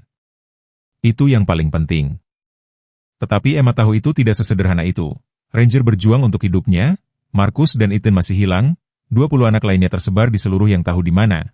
Beberapa mungkin masih hidup tetapi menderita keadaan yang tak terbayangkan, dan Tyler Harrison, anak laki-laki yang kehilangannya memulai semuanya, hampir pasti meninggal, menurut Chambers. Telepon ibunya berdering, menghancurkan ketenangan kamar rumah sakit. Angela menjawab, ekspresinya beralih dari kelelahan menjadi terkejut saat ia mendengarkan. Siapa itu? Bisik Emma. Angela menutupi corong, Sheriff Brooks, mereka menemukan sesuatu dalam catatan Chambers tentang Tyler Harrison. Emma duduk tegak, jantungnya berdebar kencang. Apa? Apa yang mereka temukan? Ibunya mendengarkan untuk waktu yang lama, lalu perlahan menurunkan telepon, wajahnya pucat karena tidak percaya. Mereka pikir dia mungkin masih hidup. Emma, Tyler Harrison mungkin masih hidup. Saat malam tiba di Oakidge County, keheningan yang berat turun ke komunitas. Lampu beranda menyala di setiap jalan, simbol kewaspadaan terhadap kegelapan yang telah beroperasi di tengah-tengah mereka selama 8 tahun. Orang tua memeluk anak-anak mereka lebih erat, memeriksa kunci 2 kali, dan membisikkan jaminan bahwa monster tidak bisa mendapatkan mereka sekarang. Tetapi di kantor Sheriff Brooks, realitas operasi Chambers yang keras menyebar di papan bukti dan layar komputer, catatan keuangan, dokumen transportasi, foto anak-anak, termasuk banyak yang tidak pernah dilaporkan hilang. Jaringan perdagangan manusia meluas jauh di luar Oakidge, dengan koneksi ke organisasi di setidaknya 6 negara. Ini lebih besar dari yang kita kira, kata agen Ramirez, mensurvei bukti. Jauh lebih besar. Brooks mengangguk dengan muram, mempelajari peta di mana pin merah menandai lokasi transportasi yang dikonfirmasi. Dan kita baru menggaruk permukaannya. Berapa banyak Chambers lagi di luar sana? Berapa banyak anak lagi? Pertanyaan itu menggantung di udara, tidak terjawab dan menghancurkan. Untuk setiap anak yang mungkin mereka selamatkan, lusinan lainnya tetap hilang dalam sistem yang dirancang untuk membuat mereka menghilang. Dan bagi mereka yang mereka pulihkan, jalan di depan akan panjang dan menyakitkan, menyembuhkan luka, baik yang terlihat maupun tersembunyi, membangun kembali kehidupan yang hancur oleh kekejaman. Seolah menggemakan pemikiran ini, Wakil Reyes masuk dengan ekspresi muram. Baru saja mendapat kabar dari rumah sakit. Emma shock. Para dokter ingin menahannya semalaman untuk observasi. Brooks menghela napas, menggosok matanya yang lelah. Dan Ranger masih dalam operasi. Dr. Collins mengatakan itu genting. Dalam kesunyian kantornya, Brooks menghadapi kebenaran pahit yang menghantuinya sepanjang karirnya. Terkadang kemenangan datang terlambat dan dengan harga yang terlalu tinggi. Bahkan jika mereka membongkar seluruh operasi Chambers, bahkan jika mereka menyelamatkan setiap anak yang selamat, kerusakan sudah terjadi. Beberapa luka tidak pernah sembuh sepenuhnya. Beberapa kerugian tidak pernah bisa dipulihkan. Beberapa mimpi buruk tidak pernah benar-benar memudar. Ruang interogasi di kantor lapangan FBI di Indianapolis sengaja dibuat keras. Dinding kosong, pencahayaan neon, meja logam yang dibaut ke lantai. Edward Chambers duduk dengan postur sempurna. Tangannya terlipat rapi di depannya, seolah menghadiri pertemuan dewan daripada menghadapi berbagai dakwaan federal. Di seberang meja, Agen Ramirez meletakkan foto anak-anak, 23 wajah dengan berbagai usia. Masing-masing dilaporkan hilang selama 8 tahun terakhir. Foto tertua, sedikit pudar di tepinya, menunjukkan seorang anak laki-laki berusia 8 tahun yang tersenyum dengan rambut merah yang sulit diatur dan gigi depan yang hilang. Tyler Harrison menatap dari kertas mengkilap, membeku dalam waktu. "Mari kita mulai dengan Tyler," kata Ramirez, mengetuk foto itu. "Di mana dia sekarang?" Chambers menanggapi gambar itu dengan ketidakpedulian klinis. "Seperti yang saya jelaskan kepada gadis kecil itu, penempatan Tyler memiliki tingkat gesekan yang tinggi. Peluang kelangsungan hidupnya minimal." "Itu bukan yang ditunjukkan oleh catatan Anda," balas Ramirez, meluncurkan dokumen cetak di seberang meja. "Menurut file Anda sendiri, Tyler Harrison dipindahkan ke fasilitas di Eropa Timur yang ditunjuk sebagai pusat pelatihan Alpha. Laporan tahunan menunjukkan bahwa dia masih hidup baru-baru ini 14 bulan yang lalu." Sekilas keterkejutan melintas di wajah Chambers sebelum topeng ketidakpeduliannya kembali. Dokumentasi bisa menyesatkan. Anak-anak dalam program ini diberi nomor identifikasi, bukan nama. Mudah untuk mencampurkannya. "Kami tidak mencampurkannya," kata Ramirez dingin. "Anak laki-laki yang ditunjuk sebagai subjek satwa cocok dengan profil DNA Tyler, yang kami peroleh dari keluarga Harrison. Dia masih hidup, Tuan Chambers, dan kami ingin tahu persis di mana dia berada." Untuk pertama kalinya, ketidakpastian merayap ke dalam ekspresi Chambers. Dia tidak mengantisipasi tingkat pengumpulan intelijen ini dalam waktu singkat sejak penangkapannya. Pikirannya menghitung dengan cepat, menimbang pilihan dan potensi alat tawar-menawar. "Mungkin kita bisa mencapai kesepakatan," katanya akhirnya, sedikit condong ke depan. "Saya memiliki informasi yang dapat mengarah pada pemulihan beberapa anak, termasuk Tyler Harrison. Sebagai imbalan, saya mengharapkan pertimbangan tertentu mengenai hukuman saya." Ekspresi Ramirez tetap tanpa ekspresi. "Anda menghadapi 23 dakwaan penculikan, perdagangan manusia, dan dakwaan konspirasi yang membawa banyak hukuman seumur hidup. Dengan tepatnya apa yang Anda pikir Anda tawar-menawar dengan informasi?" Chambers menjawab dengan lancar. "Nama, lokasi, seluruh jaringan. Tanpa kerja sama saya, Anda mungkin menemukan beberapa anak. Pada akhirnya, dengan itu, Anda dapat membongkar seluruh operasi." Agen itu mempelajarinya diam-diam, lalu mengumpulkan dokumennya dan berdiri. "Kami akan mempertimbangkan tawaran Anda. Sementara itu, Anda harus tahu bahwa kami telah menemukan dan mencegat kendaraan yang mengangkut Marcus Chen dan Eden Daly." Tuan Rivera cukup kooperatif. Saat dia mencapai pintu, Chambers memanggilnya, ketenangannya akhirnya retak. "Tunggu, ada sesuatu yang tidak Anda mengerti. Ini bukan hanya penculikan acak. Ada sistem, tujuan. Anak-anak dipilih untuk atribut tertentu, kecerdasan, kemampuan fisik, ketahanan psikologis. Mereka berharga." Ramirez berbalik, rasa jijik terlihat di matanya. "Disitulah Anda salah, Tuan Chambers. Mereka tidak berharga. Mereka tak ternilai harganya. Dan mereka bukan komoditas. Mereka adalah anak-anak." Emma duduk di kantor Sheriff Brooks, ibunya di sampingnya, saat Brooks menjelaskan apa yang telah mereka pelajari dari file Chambers. 3 hari telah berlalu sejak penyelamatan dan meskipun bukti fisik dari cobaan beratnya telah memudar, Emma masih terkejut mendengar suara-suara tiba-tiba dan bangun, terengah-engah dari mimpi buruk. "Menurut dokumen yang kami pulihkan, Tyler Harrison dipindahkan ke fasilitas pelatihan di Moldova," Brooks menjelaskan dengan lembut. "Ini adalah negara kecil di Eropa Timur." "Fasilitas pelatihan macam apa?" tanya Angela, tangannya mengencang di sekitar Emma. Brooks ragu-ragu, memilih kata-katanya dengan hati-hati. Catatan menunjukkan itu dirancang untuk melatih anak-anak untuk operasi keamanan khusus, pekerjaan yang berdekatan dengan militer. "Maksud Anda seperti tentara anak-anak?" tanya Emma belak-belakan. Ekspresi Sheriff menegaskan tebakannya. "Sesuatu seperti itu." "Ya, tetapi yang penting adalah kami percaya Tyler masih hidup. FBI bekerja dengan pihak berwenang internasional untuk menemukan dan memulihkannya, bersama dengan anak-anak lain di fasilitas tersebut." Emma memproses informasi ini, mencoba mendamaikannya dengan apa yang Chambers katakan padanya. Dia mengatakan Tyler mungkin tidak selamat, bahwa tempat itu memiliki tingkat gesekan yang tinggi. "Chambers berbohong tentang banyak hal," jawab Brooks. "Dia sekarang bekerja sama dengan pihak berwenang federal sebagai imbalan atas pertimbangan hukuman. Informasi yang dia berikan telah mengarah pada penggerbekan operasi serupa di 3 negara bagian. Apakah mereka akan menemukan semua anak? Tanya Emma, sudah mengetahui jawabannya. Ekspresi Brooks melembut dengan penyesalan. Beberapa dari mereka, mudah-mudahan, tetapi setelah 8 tahun banyak yang akan sulit dilacak. Beberapa mungkin telah dipindahkan berkali-kali, diberi identitas baru, atau lebih buruk. Realitas tak terucapkan menggantung di udara bahwa lebih buruk mungkin berarti anak-anak yang tidak selamat dari cobaan berat mereka, yang jenazahnya mungkin tidak pernah ditemukan, yang keluarganya tidak akan pernah menutup diri. Bagaimana dengan Ranger? Tanya Emma, mengubah topik ke sesuatu yang bisa ia tanggung untuk dipikirkan. Bisakah aku bertemu dengannya lagi? Dr. Collins mengatakan dia stabil tetapi masih kritis, jawab Brooks. Mungkin besok jika kondisinya membaik. Saat mereka meninggalkan kantor sheriff, Emma melihat peta yang dipasang di papan bukti. Penanda merah menunjukkan lokasi di seluruh dunia.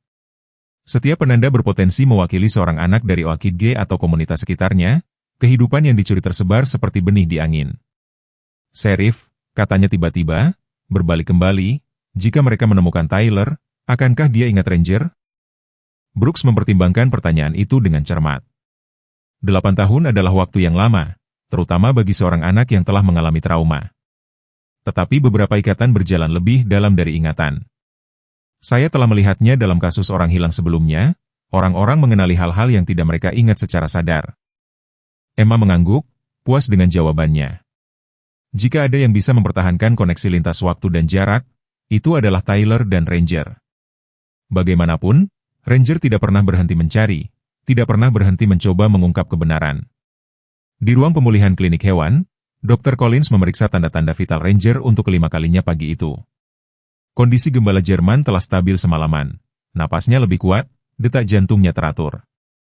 Darah yang ditransfusi telah melakukan pekerjaannya, mengisi kembali apa yang telah hilang, dan antibiotik mencegah infeksi pada lukanya. Kau benar-benar keajaiban, bukan? Gumam Collins dengan lembut, membelai bulunya. 2 luka tembak dalam sebulan dan kau masih bertahan. Mata Ranger berkibar terbuka sebentar, pengakuan berkedip di kedalaman kuningnya sebelum kelelahan menariknya kembali. Tetapi kesadaran sesaat itu sudah cukup, pertanda positif bahwa fungsi otaknya tetap utuh meskipun trauma dan kehilangan darah. Collins memperbarui catatannya, lalu menelepon Sheriff Brooks dengan berita yang hati-hati optimis.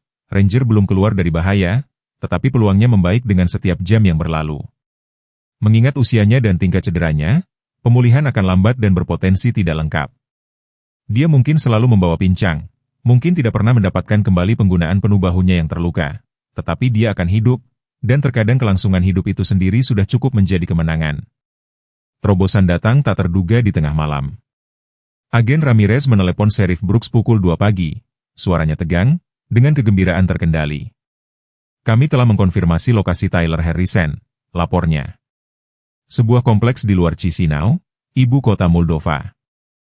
Citra satelit menunjukkan sekitar 20 remaja di tempat itu, cocok dengan profil usia anak-anak yang diambil dari seluruh Amerika Serikat dan Kanada. Brooks langsung duduk di tempat tidur, waspada. Kapan penggerebekan? Operasi gabungan dengan Interpol dan pihak berwenang Moldova dijadwalkan pukul 6 pagi waktu mereka, itu pukul 11 malam waktu kita besok. Keluarga Harrison sedang diberitahu sekarang. Kami sedang mengatur transportasi bagi mereka untuk bertemu dengan kami di kantor lapangan di Indianapolis. Jika penggerebekan berhasil, mereka akan dapat melakukan konferensi video dengan Tyler segera. Setelah menutup telepon, Brooks menatap langit-langit, emosi berkecamuk di dalam dirinya. Harapan bahwa Tyler dan yang lain mungkin akhirnya pulang, amarah pada sistem yang telah memperdagangkan mereka, kesedihan bagi mereka yang tidak akan pernah kembali. Dan, yang mendasarinya semua, pertanyaan yang mengetahui, bagaimana ini bisa terjadi di kotanya, di bawah pengawasannya, selama 8 tahun yang panjang? Jawabannya sesederhana itu menghancurkan. Tidak ada yang menghubungkan titik-titik karena titik-titik itu sengaja disebarkan. Tidak ada yang mengenali pola itu karena Chambers telah memastikan tampaknya tidak ada pola. Anak-anak dari sekolah yang berbeda, lingkungan yang berbeda, latar belakang keluarga yang berbeda, satu-satunya faktor umum mereka tersembunyi dalam file yang disegel di sekolah dasar Orchid G, di mana Chambers telah secara metodis mengidentifikasi dan mengevaluasi kandidat potensial berdasarkan kriteria yang hanya dia pahami sepenuhnya. Fajar menemukan Brooks di mejanya, meninjau bukti sekali lagi. Kerja sama Chambers telah mengungkapkan jaringan perdagangan manusia yang lebih luas dari yang dibayangkan siapapun, operasi global dengan tentakel yang menjangkau bisnis yang sah, lembaga pemerintah, dan lembaga pendidikan. Anak-anak hanyalah korban paling rentan dari sistem yang dibangun di atas eksploitasi dan keuntungan. Seiring berjalannya hari, Brooks terus memberitahu keluarga Harrison tanpa menjanjikan terlalu banyak. Harapan adalah pedang bermata dua, diperlukan untuk kelangsungan hidup tetapi berpotensi menghancurkan jika tidak terpenuhi.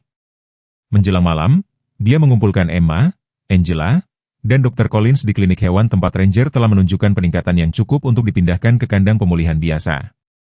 Bersama-sama mereka menunggu berita dari Moldova, suasana dipenuhi dengan antisipasi dan ketakutan. Panggilan itu datang pukul 10.47 malam. Suara agen Ramirez berderak di atas speaker telepon Brooks, dipenuhi dengan kemenangan yang terkendali. Operasi berhasil. Kompleks diamankan. 18 anak di bawah umur dipulihkan, termasuk satu yang cocok dengan deskripsi Tyler Harrison. Konfirmasi DNA awal diharapkan dalam beberapa jam. Emma, yang sedang duduk di samping kandang Ranger, merasakan air mata menggenang di matanya. Gembala Jerman itu bergerak, seolah merasakan pergeseran energi emosional di ruangan itu. Dia akan pulang, bisiknya, membelai kepala Ranger. Dr. Collins menyeka air matanya sendiri. Saya telah melihat banyak hal dalam 30 tahun praktik dokter hewan, tetapi tidak pernah ada yang seperti ini. Seekor anjing mengingat selama 8 tahun, mencoba memberitahu kami apa yang terjadi. Kesetiaan. Sheriff Brooks berkata sederhana, jenis yang bisa dipelajari manusia saat mereka menyerap berita itu.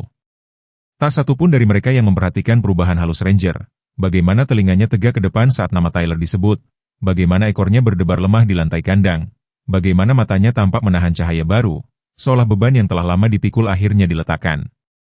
8 bulan berlalu, membawa kejernihan musim gugur yang renyah ke Okiege County. Pohon maple yang berjejer di Main Street menyala dengan warna oranye dan merah, daun-daunnya yang berguguran berderak di bawah kaki Emma saat dia berjalan-jalan bersama Ranger di sepanjang rute biasa mereka. Gembala Jerman itu bergerak dengan pincang yang terlihat, gerbangnya yang dulunya kuat, sekarang terukur dan disengaja. Tetapi matanya tetap waspada, memindai lingkungan sekitar dengan intensitas waspada. Pelan-pelan, kawan, gumam Emma saat Ranger berhenti untuk mengendus tiang pagar yang sudah dikenalnya. Kita punya sepanjang sore. Pada usia 10 tahun, Ranger dianggap tua untuk jenisnya. Moncongnya sekarang membeku dengan warna putih. Kedua luka tembak itu telah meninggalkan kerusakan permanen, kekakuan di bahunya yang memburuk dalam cuaca dingin, nyeri hantu sesekali yang membuatnya merintih dalam tidurnya. Tetapi bagi Emma, bekas luka ini hanya membuatnya lebih berharga, bukti keberanian dan tekadnya. Mereka membelok di sudut ke Sycamore Lane, melewati rumah Harrison tempat lampu menyala hangat di malam hari. Emma melambai ke Nyonya Harrison yang berdiri mengatur labu di beranda depan. Wanita itu tersenyum dan melambai kembali, wajahnya lebih penuh dan lebih santai daripada saat pertama kali mereka bertemu berbulan-bulan lalu. Haruskah kita berhenti dan menyapa? Emma bertanya kepada Ranger. Ekor anjing itu bergoyang sekali, versinya tentang persetujuan yang antusias.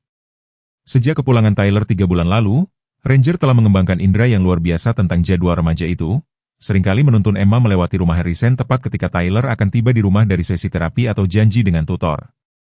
Nyonya Harrison menyambut mereka di gerbang, waktunya sempurna, katanya. Tyler baru saja kembali dari kantor Dr. Winter. Dia ada di halaman belakang bersama ayahnya. Emma tersenyum mendengar nama ibunya. Setelah kejadian di sekolah dasar Okiege, Angela Winters telah kembali ke sekolah untuk menyelesaikan gelar psikologinya yang telah lama ditunda, dengan spesialisasi pemulihan trauma untuk anak-anak. Meskipun dia bukan terapis utama Tyler, itu akan menjadi tidak pantas secara profesional mengingat hubungan mereka. Dia berkonsultasi tentang kasusnya dan kasus serupa lainnya. Apakah boleh kita ke belakang? Tanya Emma. Tentu saja, sayang. Kamu dan Ranger selalu diterima. Halaman belakang keluarga Harrison telah berubah dalam beberapa bulan terakhir. Yang dulunya hanyalah halaman berumput pinggiran kota standar, kini menampilkan bedengan kebun yang ditinggikan, area meditasi dengan lonceng angin, dan area tempat duduk yang nyaman di sekitar lubang api. Perubahan tersebut mencerminkan prioritas baru keluarga itu, menciptakan ruang penyembuhan di mana Tyler dapat berhubungan kembali dengan alam dan merasa aman. Tyler duduk di samping ayahnya, keduanya fokus memperbaiki rumah burung kayu. Di usia 16 tahun, Tyler Harrison tidak lagi mirip dengan anak laki-laki berusia 8 tahun yang tertawa dalam poster orang hilang. Dia tinggi dan kurus, dengan rambut merah yang sama tetapi fitur wajah yang lebih tajam. Gerakannya tepat dan hemat. Bekas luka fisik yang terlihat di lengan bawahnya dan menghilang di bawah kerah bajunya hanya menceritakan sebagian dari cerita. Sisanya tertulis di matanya yang waspada, dalam caranya memposisikan diri untuk selalu menghadap pintu, dalam bagaimana dia tersentak pada gerakan tiba-tiba. Tetapi hari ini, bekerja di samping ayahnya dalam cahaya sore yang keemasan, dia tampak hampir damai. Ranger mengumumkan kedatangan mereka dengan gonggongan lembut. Tyler mendongak, ekspresi seriusnya melembut saat melihat gembala Jerman itu. Tanpa sepatah kata pun, dia menyisihkan alat-alatnya dan berlutut di atas rumput, dengan tangan terbuka. Ranger berjalan maju dengan terpincang-pincang, menekan dirinya ke Tyler dengan kesetiaan yang tenang. Anak laki-laki itu, hampir seorang pria sekarang, menyembunyikan wajahnya di bulu anjing itu. Napasnya melambat untuk menyesuaikan dengan ritme Ranger yang stabil. "Hei, Emma," panggil Tuan Harrison dengan lembut, memberi mereka berdua waktu sejenak. "Bagaimana sekolah?" "Baik," jawabnya, duduk di bangku terdekat. "Kami sedang mengerjakan proyek tentang anjing pekerja. Saya fokus pada pelatihan pencarian dan penyelamatan." Tuan Harrison tersenyum penuh arti. Sejak kejadian musim panas lalu, Emma telah mengembangkan minat yang besar pada pelatihan dan psikologi anjing. Dr. Collins telah menerimanya sebagai sukarelawan junior di klinik hewan dan Sheriff Brooks telah mengatur agar dia mengamati sesi pelatihan dengan unit K9 Kabupaten. "Aku sudah lama ingin berbicara dengan ibumu tentang sesuatu," kata Tuan Harrison. Suaranya merendah. Tyler tidurnya lebih nyenyak sejak Ranger mulai menginap di akhir pekan. "Kami berpikir, mungkin akan baik untuk mereka berdua jika Ranger menghabiskan lebih banyak waktu di sini." Emma mengangguk, telah mengantisipasi percakapan ini. Meskipun secara teknis anjingnya, sekarang Ranger, selalu menjadi milik Tyler dalam cara-cara yang melampaui kepemilikan hukum. Ikatan di antara mereka tidak hanya bertahan selama 8 tahun perpisahan tetapi entah bagaimana semakin dalam sejak reuni mereka. "Saya pikir itu akan baik," dia setuju. Ranger tahu di mana dia dibutuhkan. Di seberang halaman, Tyler menunjukkan kepada Ranger proyek terbarunya, sebuah kotak memori kayu tempat dia menyimpan pengingat nyata dari perjalanan pemulihannya. Emma menangkap fragmen monolognya yang tenang, jenis percakapan sepihak yang tampaknya nyaman dia lakukan hanya dengan Ranger atau dengan terapisnya. Masih tidak ingat semua yang dulu, tetapi Dr. Mercer mengatakan itu normal. Mulai bermimpi tentang rumah di Maple Street tempat kita dulu tinggal, ingat bola biru yang selalu kamu ingin aku lempar. Momen-momen pidato yang tidak dijaga seperti itu jarang terjadi bagi Tyler. Evaluasi psikologis telah mengungkapkan sejauh mana pengkondisiannya. Bertahun-tahun hukuman karena berbicara tanpa izin, karena menunjukkan emosi, karena membentuk keterikatan. Fasilitas di Moldova telah secara sistematis berupaya menghapus Tyler Harrison dan menciptakan seorang operator yang patuh, mudah dibentuk dan tidak terikat. Bahwa mereka tidak sepenuhnya berhasil adalah sesuatu yang ajaib. Pemulihan Tyler dan 17 anak lainnya dari kompleks Moldovan telah menjadi berita utama internasional, memicu penyelidikan ke operasi serupa di seluruh dunia. 6 bulan setelah penggerbekan, lebih dari 200 anak telah ditemukan dari berbagai fasilitas, dengan ratusan lainnya masih belum ditemukan. Edward Chambers, menghadapi beberapa hukuman seumur hidup, terus memberikan informasi dengan imbalan hak istimewa kecil, waktu perpustakaan tambahan, makanan yang lebih baik, sesekali sinar matahari. Bagi Oakidge County, proses penyembuhan bersifat komunal dan berkelanjutan. Sekolah dasar telah ditutup secara permanen, bangunannya dialihfungsikan sebagai pusat komunitas dan pusat sumber daya untuk keluarga yang terkena dampak perdagangan manusia. Pengganti kepala sekolah Chambers, seorang wanita yang penyayang dengan latar belakang psikologi anak, telah menerapkan protokol keselamatan baru di sekolah yang direlokasi, termasuk pemeriksaan kesejahteraan rutin dan sistem pelaporan anonim. Kota itu juga telah berubah dengan cara yang kurang terlihat. Tetangga saling menjaga anak-anak mereka dengan kewaspadaan baru. Orang tua membentuk kelompok berjalan kaki untuk memastikan tidak ada anak yang bepergian sendirian. Sheriff Brooks telah melembagakan program pendidikan komprehensif tentang perilaku predator dan tanda-tanda peringatan, yang disajikan dalam format yang sesuai dengan usia dari taman kanak-kanak hingga sekolah menengah atas. Saat cahaya sore mulai memudar, Tyler dan Ranger bergabung dengan Emma dan Tuan Harrison di dekat lubang api. Tyler duduk dekat dengan ayahnya, bahu mereka bersentuhan, suatu bentuk kontak yang bisa dia toleransi tanpa kecemasan. Kemajuan datang dalam momen-momen kecil seperti itu, masing-masing merupakan kemenangan atas trauma yang hampir menghancurkannya. "Ayah mengajari saya pertukangan kayu," kata Tyler, suaranya lembut tapi mantap. Kami sedang membuat tempat tidur khusus untuk Ranger, dengan memory foam untuk bahunya. Emma tersenyum, dia akan menyukainya. Dr. Collins mengatakan radang sendinya akan semakin parah seiring bertambahnya usia. Tyler mengangguk dengan sungguh-sungguh. Aku akan menjaganya selama dia membutuhkannya. Kebenaran yang tak terucapkan tergantung di antara mereka, bahwa Ranger, yang sudah melampaui umur rata-rata untuk rasnya, mungkin tidak memiliki banyak tahun lagi, tetapi gembala Jerman itu telah mencapai apa yang tampak mustahil. Dia telah mengingat, bertahan, dan membawa mereka pada kebenaran yang telah menyatukan kembali sebuah keluarga dan menyelamatkan banyak anak lainnya. Saat kegelapan menyelimuti Oakidge County, Tuan Harrison menyalakan lubang api. Api menyala menari-nari di wajah mereka, mengubah fitur-fitur biasa menjadi sesuatu yang mistis dan abadi. Seorang anak laki-laki, seekor anjing, seorang gadis yang berani mendengarkan ketika orang lain tidak mau. 3 nyawa terhubung oleh keberanian, oleh trauma, dan pada akhirnya oleh penyembuhan. Beberapa ikatan, kata Nyonya Harrison bergabung dengan mereka dengan nampan coklat panas, lebih kuat dari waktu atau jarak. Nenek saya dulu mengatakan bahwa cinta meninggalkan jejak di dunia ini yang selalu dapat diikuti jika Anda tahu cara melihatnya. Emma memperhatikan saat Ranger meletakkan kepalanya di lutut Tyler. Mata kuning anjing itu memantulkan cahaya api. Mungkin Nyonya Harrison benar. Mungkin itu adalah cinta, murni dan tidak rumit, yang telah mempertahankan ingatan Ranger selama 8 tahun yang mustahil, yang telah mendorongnya untuk terus mencari, lama setelah semua orang menyerah. Saat bintang-bintang muncul di atas mereka, Emma membuat janji diam-diam untuk mengingat pelajaran ini sepanjang hidupnya, bahwa kesetiaan, sekali diberikan, dapat menerangi bahkan jalan yang paling gelap, dan bahwa keberanian seringkali mengenakan penyamaran yang paling bersahaja, seperti tubuh yang babak belur dari seekor gembala Jerman yang sudah tua yang tidak pernah melupakan anak laki-lakinya. Orang-orang ingat ketika lingkungan bukan hanya tempat tetapi komunitas, di mana semua orang tahu nama Anda, Emma, dan kisah Ranger mengingatkan kita apa yang selalu kita ketahui jauh di lubuk hati, bahwa kadang-kadang penjaga paling kuat di antara kita berjalan dengan 4 kaki, bukan 2. Ketika gembala Jerman itu terus menggali di tempat yang sama selama 8 tahun, dia tidak hanya keras kepala, dia menunjukkan kesetiaan yang membuat janji manusia kita malu. Bukankah itu sesuatu? Bagaimana seekor binatang dapat memahami apa yang paling penting ketika orang dewasa yang canggih melewatkannya sama sekali?